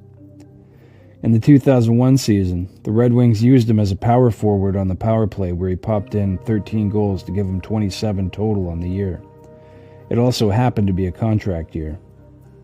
At best, he was a power forward with around 30 goal potential. At worst, he was a guy who would give you 15 reliable minutes a night that you could pencil in for 15 goals a year. But when two owners clashed over spending habits, one of them was willing to overpay him just to prove a point. The 4-year, $20 million contract he signed was such an egregious overpayment that the league had to cancel a whole season to fix the mess that it helped create. In a free agent market that included such all-time greats as Joe Sakic, Brett Hull, Alexander McGillney, and Luc Robitaille, it didn't seem likely that Marty Lapointe would be the most pursued player. He definitely wasn't the most talented or decorated. Brushing away the topsoil, however, we can see how it made the most sense. He was the kind of player who slotted easily into any lineup. He would have made any bottom six better, immediately. His unique combination of toughness, scoring touch, and age made him one of the most intriguing names of the bunch. At the time, players usually didn't enter free agency until they were 31 years old. Lapointe was a 10-year pro who made less than the league average, which was $1.45 million. Thanks to league rules at the time, those factors qualified him for unrestricted free agency. He was going to turn 28 in September, the exact age power forwards usually entered their prime. A dozen teams were expected to call on his agent, Gilles Lupien. That offseason, Red Wings leaders Steve Yzerman and Brendan Shanahan phoned Lapointe and asked him to stay with the Wings. Coach Scotty Bowman didn't want to see him go. Owner Mike Ilitch was committed to keeping him. The Wings' most recent contract offer to Lapointe was $12 million for 4 seasons. Lapointe responded by saying becoming a free agent was a once-in-a-lifetime opportunity, and he didn't want to miss it. The bidding war on the open market was estimated to begin at $4 million a year. The Red Wings' commitment would extend to $3.25 per year, but not much higher than that. GM Ken Holland said, "We want to keep him, but he's in the driver's seat." Lapointe wanted to return the loyalty that the club had shown him as a young player when he was averaging 6 goals and 12 points in his first 3 years. But he also wanted to be an important piece of a contending team. Dallas, St. Louis, and Toronto were expected to be in the mix, as was Ottawa, who might have been the best fit. Colorado was also an interesting option. They had only just won the Stanley Cup, and Bob Hartley had been his coach in juniors. Montreal made a very competitive pitch, but Lapointe didn't want to play for a rebuilding team. So it came down to 2 choices: Detroit or Boston. After taking a couple of days to field offers, Lupien phoned Bruins GM Mike O'Connell a little after midnight on July 2nd and said, "You've got Martin Lapointe." Lapointe had chosen Boston for 2 reasons. One was hockey reasons. He admired the Bruins' tough identity and style of play. He also felt they were an up-and-coming team with good young players like Joe Thornton. The other, of course, was money. On the table was a 4-year, $20 million pact. This was a life-changing amount for a guy who'd made $1.35 million the year before. Boston's offer was worth over a third more than Detroit's. What made the contract signing even more surprising was that the Bruins had cultivated a miserly reputation for decades, and everybody knew they were one of the richest clubs around. In 2002, Team Marketing Report revealed that Bruins ticket prices were the 4th highest in the league. Forbes magazine had the Bruins pegged as the 5th most profitable team in the league, yet their payroll was 18th highest. According to published reports, at a Board of Governors meeting, Bruins owner Jeremy Jacobs told Ilitch to curb his spending, which was driving up players' salaries league-wide. Ilitch pointed to his Stanley Cup banners and told Jacobs he was a cheapskate. Word on the street indicates that the Bruins signed Lapointe out of spite. Jacobs priced Ilitch out of the market for a valued asset just to prove a point. As a counterpoint, the Red Wings signed Hull and Robitaille to replace Lapointe and Slava Kozlov. Kozlov had been traded earlier to Buffalo for goaltender Dominik Hasek. That year's version of the Red Wings iced 10 future Hall of Famers and cruised to their 3rd Stanley Cup in 6 years. The deal instantly made Lapointe the highest-paid Bruin. Publicly, O'Connell said he had been willing to open the coin purse for Lapointe because he was a steady scorer, a proven winner, and would add toughness to the lineup. Before the new season arrived, Lapointe already wore an A on his sweater. He gave Boston exactly what was expected of him. He provided veteran leadership in the locker room while picking up 17 goals and 40 points. His steady, hard-nosed play helped inch the Bruins back into the playoffs for the first time in 2 years, and each of the next 2 seasons as well. But in that time, they couldn't escape the first round. After watching the Bruins lose star players Adam Oates, Bill Guerin, Jason Allison, Anson Carter, Byron Dafoe, and Kyle McLaren in recent years due to contract disputes, the Lapointe signing was a hard pill to swallow. To make matters worse, Jacobs' food service and hospitality company, Delaware North, enjoyed $1.5 billion in profits in 2001. Jacobs had been more than happy to shell out $35 million of those dollars for concession rights in the Buffalo Sabres building. Public sentiment went sour. Much of the noise was about the Lapointe contract. In his first home game with the Bruins, Lapointe watched the team raise Ray Bourque's jersey number 77 to the rafters. Bourque had played over 20 years in Boston, taking team-friendly deals as a captain and perennial all-star. Bourque never made $5 million a season until the end of his career.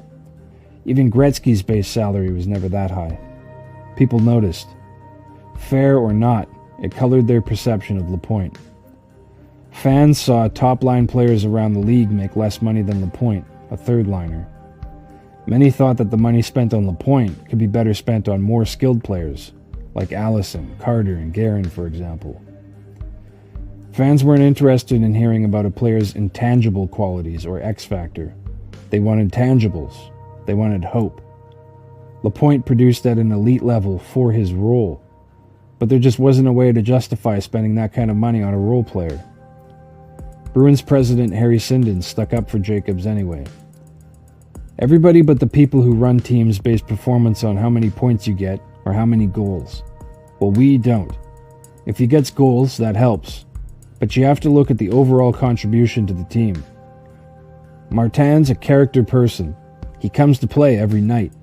He came from a winning program, and we needed that at his position. There was nothing factually wrong with Sinden's words, yet to some, everything was wrong with the price the team was willing to pay to acquire those services. Adjusted for inflation, Lapointe's contract would pay him over $9 million a year in today's figures.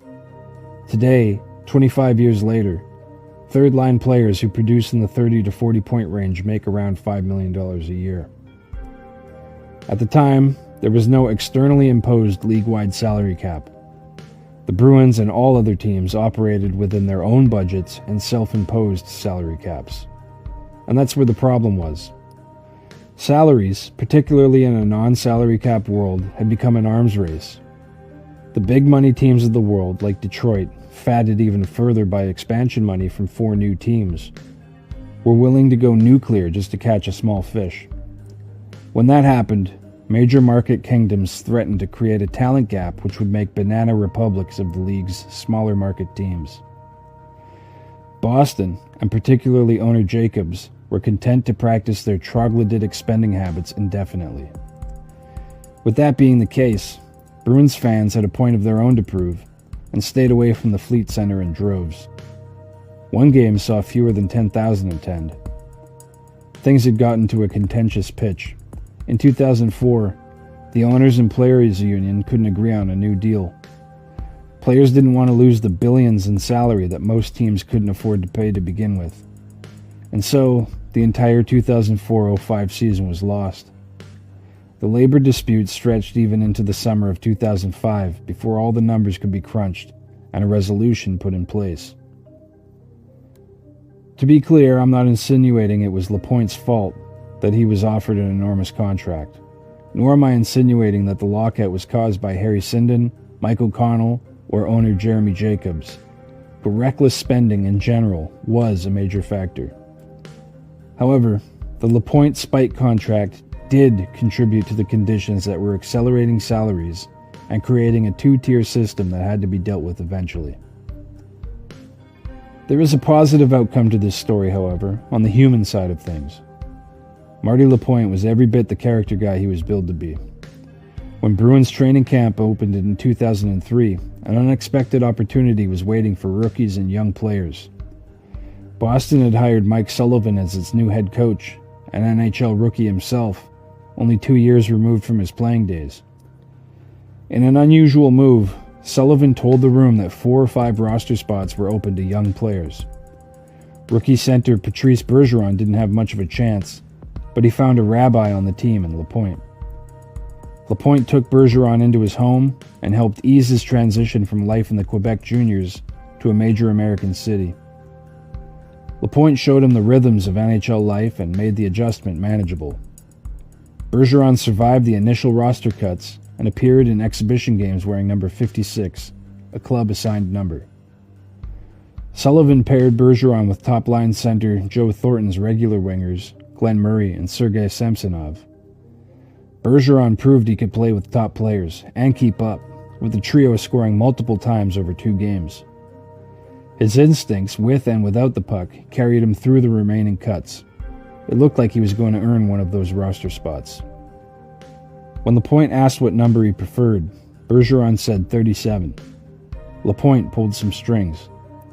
On opening night, Patrice Bergeron wore number 37 for the Boston Bruins.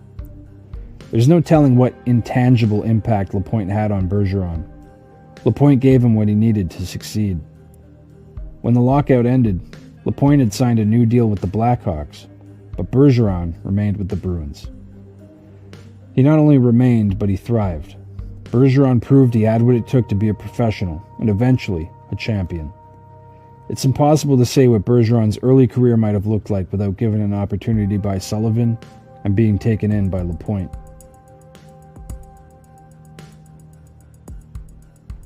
In January of 1971, Gary Davidson and Dennis Murphy met to discuss Davidson's wild new idea. The two had already successfully organized the NBA rival American Basketball Association, and he wanted to try the same thing again, only this time with hockey. Within just a few months, the new hockey league filed articles of incorporation in Delaware. By July, bylaws were approved, and talk of Canadian participation got serious. In August, the organizers started recruiting millionaires to own franchises. In September, the league's first formal meeting was held, and on November 1st, the league was formally organized, featuring franchises in Calgary, Chicago, Dayton, Ohio, Edmonton, Los Angeles, Miami, New York, St. Paul, San Francisco, and Winnipeg. Davidson would run the San Francisco team himself, but after doing his homework, he found that, in his own opinion, Charles O. Finley, owner of the NHL's California Golden Seals, had destroyed the hockey market in the Bay Area, and the San Francisco team would be available for purchase. A six-man group headed by Marius Fortier were interested. This group had previously owned the Quebec Remparts of the Quebec Major Junior League. They sold their shares in the Remparts for $60,000. It would cost them $210 to take Davidson's problem off his hands. They had no money, they had no investors, and their projected year-one budget was $1 million. They were excited to commit themselves to it. The sale happened on the eve of the league's general player draft in February 1972, where each of the now 12 teams would choose their rosters from the professional ranks. That night, the Quebec men stayed up late, poring over the Hockey News yearbook and league-issued NHL guidebook. The next day, they selected 81 players, almost all of them francophone, giving the club the strongest identity of any of the new clubs. But actually being able to sign any of the players they drafted was another story. The perception around Quebec City at the time was that there was no money there. The city had lost the AHL's aces just a year earlier. Attendance had been abysmal. It's not that they didn't care about hockey there, but that most people couldn't afford to catch more than 1 or 2 games a season. Even then, they couldn't afford to pay more than $6 a ticket. The Remparts did a lot better for 3 reasons. 1 was they had Guy Lafleur on the team. 2 was that tickets were a little cheaper. And 3 was that the Remparts had more French players on the team. By May, the ownership group had drafted in former Quebec Premier Jean Lesage and local power broker Paul Racine into their cabal. The group leaned hard into Racine's business ties, influence, power, and money, naming him the first team president.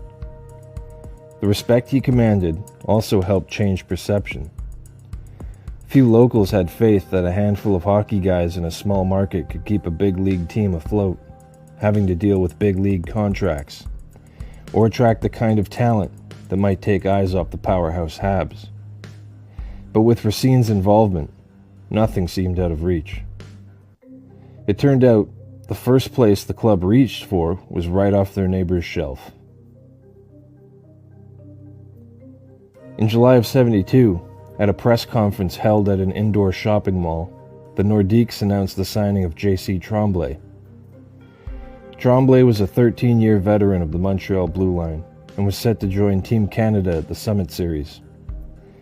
But contract negotiations had gone sour between team and player.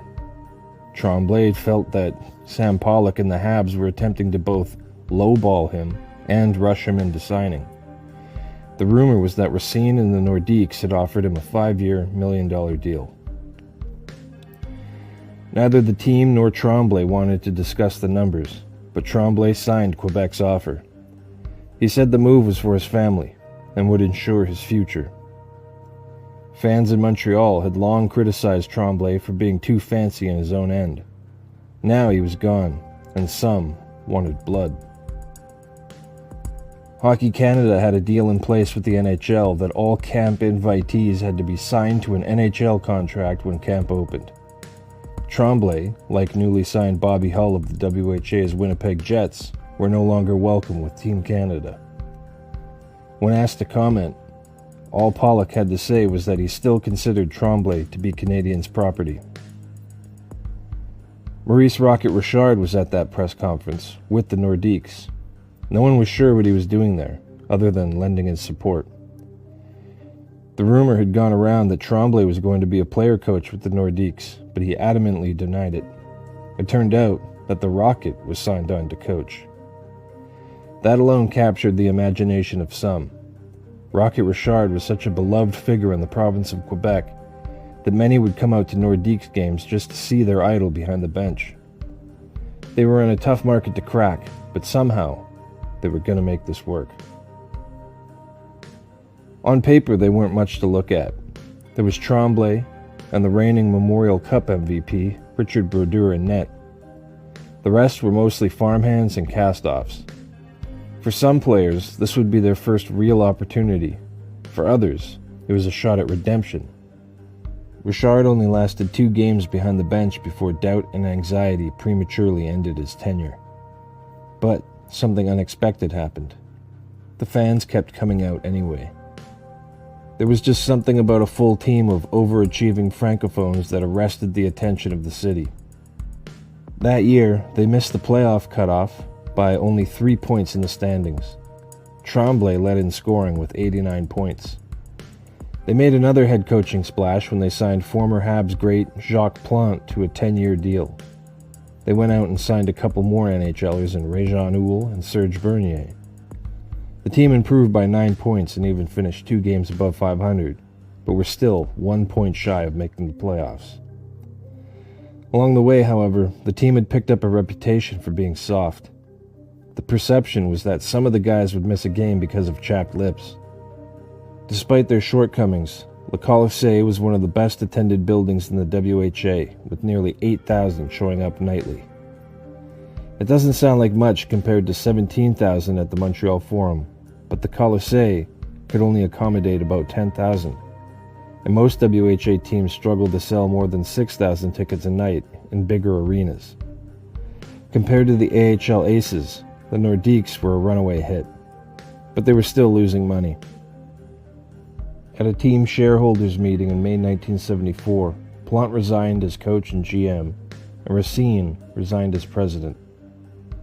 Racine agreed to stay on as president of the league's finance council, but he would leave his post with the Nordiques to focus on more personal business interests. The Nordiques wasted no time refilling all 3 positions. In the GM's chair would be Maurice Filion. Filion would be affiliated with the team for almost their entire existence. He'd been the club's chief scout and was the one who took over as coach from Richard in year 1. He knew the team, and he knew what the fans wanted. They wanted a team that wouldn't be pushed around. He'd also been the coach of Lafleur and the Remparts, and helped guide them to a Memorial Cup victory. So he knew the Remparts pretty well too. The club's latest star was the 17-year-old Réal Buddy Cloutier. Cloutier had scored 93 goals and 216 points while leading the Remparts to a President's Cup victory in 1974. That spring, at the WHA's secret draft, Filion took Cloutier 9th overall. At the time, most players didn't join the professional ranks until they were 20 years old. The NHL didn't draft players under 20, but the WHA did everything a little different. The league had an agreement with the Canadian Amateur Hockey Association that any of the top 50 players taken in the draft signed to pro contracts would cost the signing club $20,000. Any player signed outside the top 50 would cost $15,000. But exceptional status players would cost $40,000. Cloutier was one of 14 exceptional players that year. Cut from the same cloth as Guy Lafleur, he would have to spend the majority of his career being compared to the Blonde Demon, but he would prove just as productive at the professional level. He'd scored 53 points in 63 games as an 18-year-old before exploding the following year. During the year, Filion also managed to pry Mark Tardif loose from the struggling Michigan Stags franchise. At $50,000 a year, his contract was middling by WHA standards, but the Stags struggled badly at the gate. He fell out of favor early with Stags coach Johnny Wilson for unwillingness to backcheck, and the team let him go. They would fold the next month. But the deal reunited Tardif with his Montreal Junior Canadiens linemate and best friend Réjean Houle. For more on that story, see video number 12. The two found their old chemistry together, and Tardif scored 72 points in 53 games after the trade. The momentum carried the team to the top of the Canadian division, and then past Phoenix and Minnesota into the Avco Cup final. There, the Nordiques were manhandled and rudely shoved aside by the Houston Aeros in 4 straight laughers. Filion had failed to live up to his promise to the fans, and it had cost the team untold amounts of humiliation. That summer, he picked up noted on-ice maniac Gord Gallant. The club also unleashed veteran defender Pierre Waugh, who was willing to battle, into an expanded role. Steve Sutherland was also willing to battle. He'd been picked up in the Tardif trade. Rookie Charles Constantine had a lot of fight in him and was called up from the farm club in Lewiston. Tough guy Kurt Brackenbury was added in a trade with Minnesota mid-season, as were Bill Prentice, Michel Dubois, and Bob Fitchner, adding further grit to the lineup. What had happened to them the previous season wasn't going to happen again. The only real question was whether the team had enough talent remaining in the rest of the lineup to break through. That year, the combination of Tardif, Cloutier, Houle, Bernier, and newly acquired Christian Bordelot formed one of the most explosive offensive attacks in pro hockey, with all 5 hitting 100 points. This quintet scored 253 of the team's 371 goals. Tardif alone picked up 71 and 148 points. Tremblay also pitched in with another 89 points. The tough guys knocked in 53 goals between them, with 22 coming from Sutherland. But their role would be more psychological than statistical. In one terrifying moment, Sutherland broke his stick over the top of Whalers defenseman Gordy Roberts' head. Then he poked the jagged end of it into his face. Earlier, he had broken Roberts' nose. The Nordiques hit new club records with 50 wins and 104 points, 18 points higher in the standings than their first-round opponents, the Calgary Cowboys. Game 1 of the series had been a timid, tepid affair, which the Nordiques lost in front of their own crowd. The Nordiques wouldn't make the same mistake twice. Cowboys coach Joe Crozier had winger Rick Jodzio shadow Tardif. He had done a good job in Game 1. In Game 2, Nordiques coach J.G. Gendron sent Gallant and Brackenbury to distract Jodzio. They hacked away at him with their sticks and challenged him to a fight, but Coach Crow had instructed Jodzio not to respond or retaliate. On the next shift, Jodzio, already frustrated, cross-checked Tardif in the head, knocking him unconscious. While he was down, Jodzio began wailing on him. Tardif wasn't moving. The Nordiques bench cleared onto the ice looking for Jodzio's blood. Then, the entire Cowboys team came to his defense. A pileup ensued. While he was down in the pile, Jodzio was kicked repeatedly by Quebec players in the legs and back. What followed was a 50-minute delay where everybody was sent to their dressing rooms. When they came back out, Tardif had been sent to the hospital, and the Cowboys skated out to an 8-4 win. They closed out the series in 5. In attempting to avoid a repeat of the humiliation they had faced at the hands of the tougher Houston Aeros, they had overcorrected and somehow managed to author their own downfall. Gendron was let go as coach. To make matters worse, Tardif was hurt bad. He'd been unconscious for a full half hour. Weeks later, he remained housebound as doctors doubted his ability to do everyday tasks. The Cowboys, among others, accused the Nordiques of playing up the malady, with press photos showing Tardif bedridden in a near vegetative state. Eventually, Tardif recovered, and so did the rest of the team. That summer, the ever-revolving franchise carousel that was the WHA landed the Nordiques in a new division realignment. It meant they wouldn't have to play the Cowboys in the playoffs again, unless they met in the final. Ownership was also starting to show signs of realignment. The Quebec City market had remained steady since the league's inception. Having good hockey people around who were capable of adaptation and smart decision-making was absolutely a major factor. Their ability to attract top talents also started to attract outside money. At a meeting, the Nordiques' 42 shareholders were asked if they would be willing to sell their shares to either Labatt's or Carling O'Keefe breweries.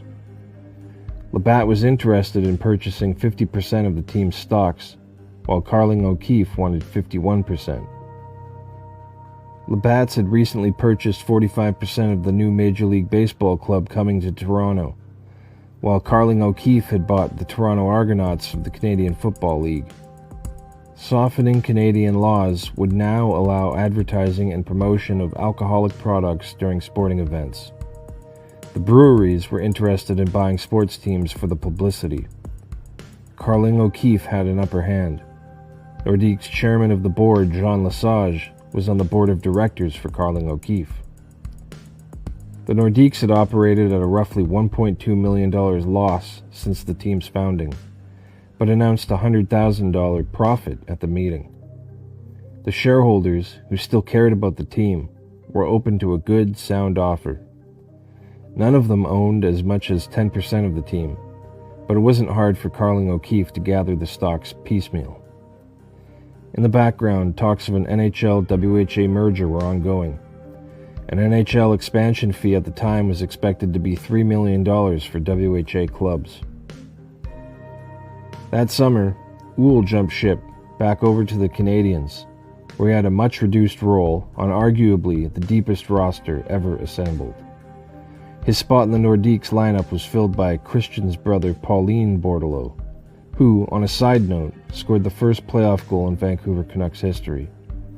They also added Andre Boudreau, who'd also been with the Canucks, and had even led the team in scoring 4 times.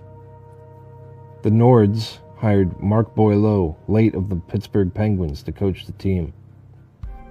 What they lost that year in terms of wins and goals for wasn't much, and they more than made up for it by solving the playoff riddle. They skated by New England and Indianapolis before running into Winnipeg, fresh off their league championship from the year before. The final was a bit of a strange one, with both teams trading blowout victories. 59 goals were scored in total, and though multiple games had been settled with 5 and even 9 goal margins, the Nordiques finished the series with just a 3-goal edge over the Jets. The Quebec Nordiques beat the Jets and won the Avco Cup as WHA champions. But they still didn't have the whole province behind them. 150 miles away, the Canadiens were enjoying arguably the most dominant season a Major League Hockey team ever had, winning the second of an eventual 4 Stanley Cup victories. In the front office, 30-year-old Marcel Aubut had risen from secretary-treasurer to team president in 3 years. His job was to convince the NHL to allow the Nordiques into the clubhouse. NHL President Colin Campbell considered the matter unthinkable. The Colisée was dilapidated. The house that Jean Beliveau built back in 1949 was falling apart at the seams in 1979. The population was tiny and poor. And besides that, they were in the storied Montreal Canadiens territory. Aubut, who was a lawyer, had to convince the NHL's old guard that the WHA were not just a bunch of crooks or shady dealers. They might not be rich, but the Nordiques owners Carling O'Keefe were, and would be supportive. The people would support the team too. Hockey was their religion, and a rivalry with the Habs would be very healthy and profitable for the league. He made a convincing argument, but the NHL couldn't look past the building. The message became clear. Build a rink, and we'll give you a franchise. When he took that message to city officials, they told him, "Give us a franchise and we'll build you a rink." To find the money for a new rink, Obu had to keep going up the chain. New NHL president John Ziegler gave the team a February 8, 1979 deadline to come up with a new building plan, or they would be dropped from the merger. If he could present a 15,000-seat arena to Ziegler by the deadline, the team had a chance of survival. The only problem was, there wasn't enough money to go around. He was quoted in the press saying things were looking grim. Then, an old lawyer ally, Guy Bertram, read about what was going on in the paper. He put Obu in touch with sitting Quebec Premier René Lévesque. 2 days later, there was a meeting. Lévesque was sympathetic to Obu's cause. He told Obu that if he could put his arguments in writing and assure him that no provincial funds would touch the pockets of Carling O'Keefe, then he would be willing to use the public funds for an upgrade of the Colisée. 24 hours later, the report was on Lévesque's desk, and Obu set up a meeting with one of Carling O'Keefe's directors, Jean Lesage. Lévesque had served in Lesage's cabinet when he was premier, and the two remained on friendly terms. At the meeting, Lesage put it simply, "Come on, René, we're not going to make out here. Help out the city with an arena." Obu and Lesage walked out of the meeting with a $5 million pledge for provincial funds. With that in hand, they managed to secure $5 million in city funding and a further $5 million in federal funding. In total, Obu found $23 million to pay for arena upgrades at the Colisée. The newly revamped Colisée would be ready during the 1981 season. That was one hurdle. The other was the vote. Obu's other job had been to make a tour of Original Six front offices and plead the cause for the merger. It was a hard sell. Toronto would never vote for a merger, and Montreal was a hard no too. It wasn't until Vancouver changed its vote, and the people of Canada staged a boycott on Montreal Canadiens owners Molson Brewery products, that the Habs changed their vote. Toronto, Boston, and Los Angeles were the only holdouts. The 14 other NHL clubs voted yes on the merger. They were in.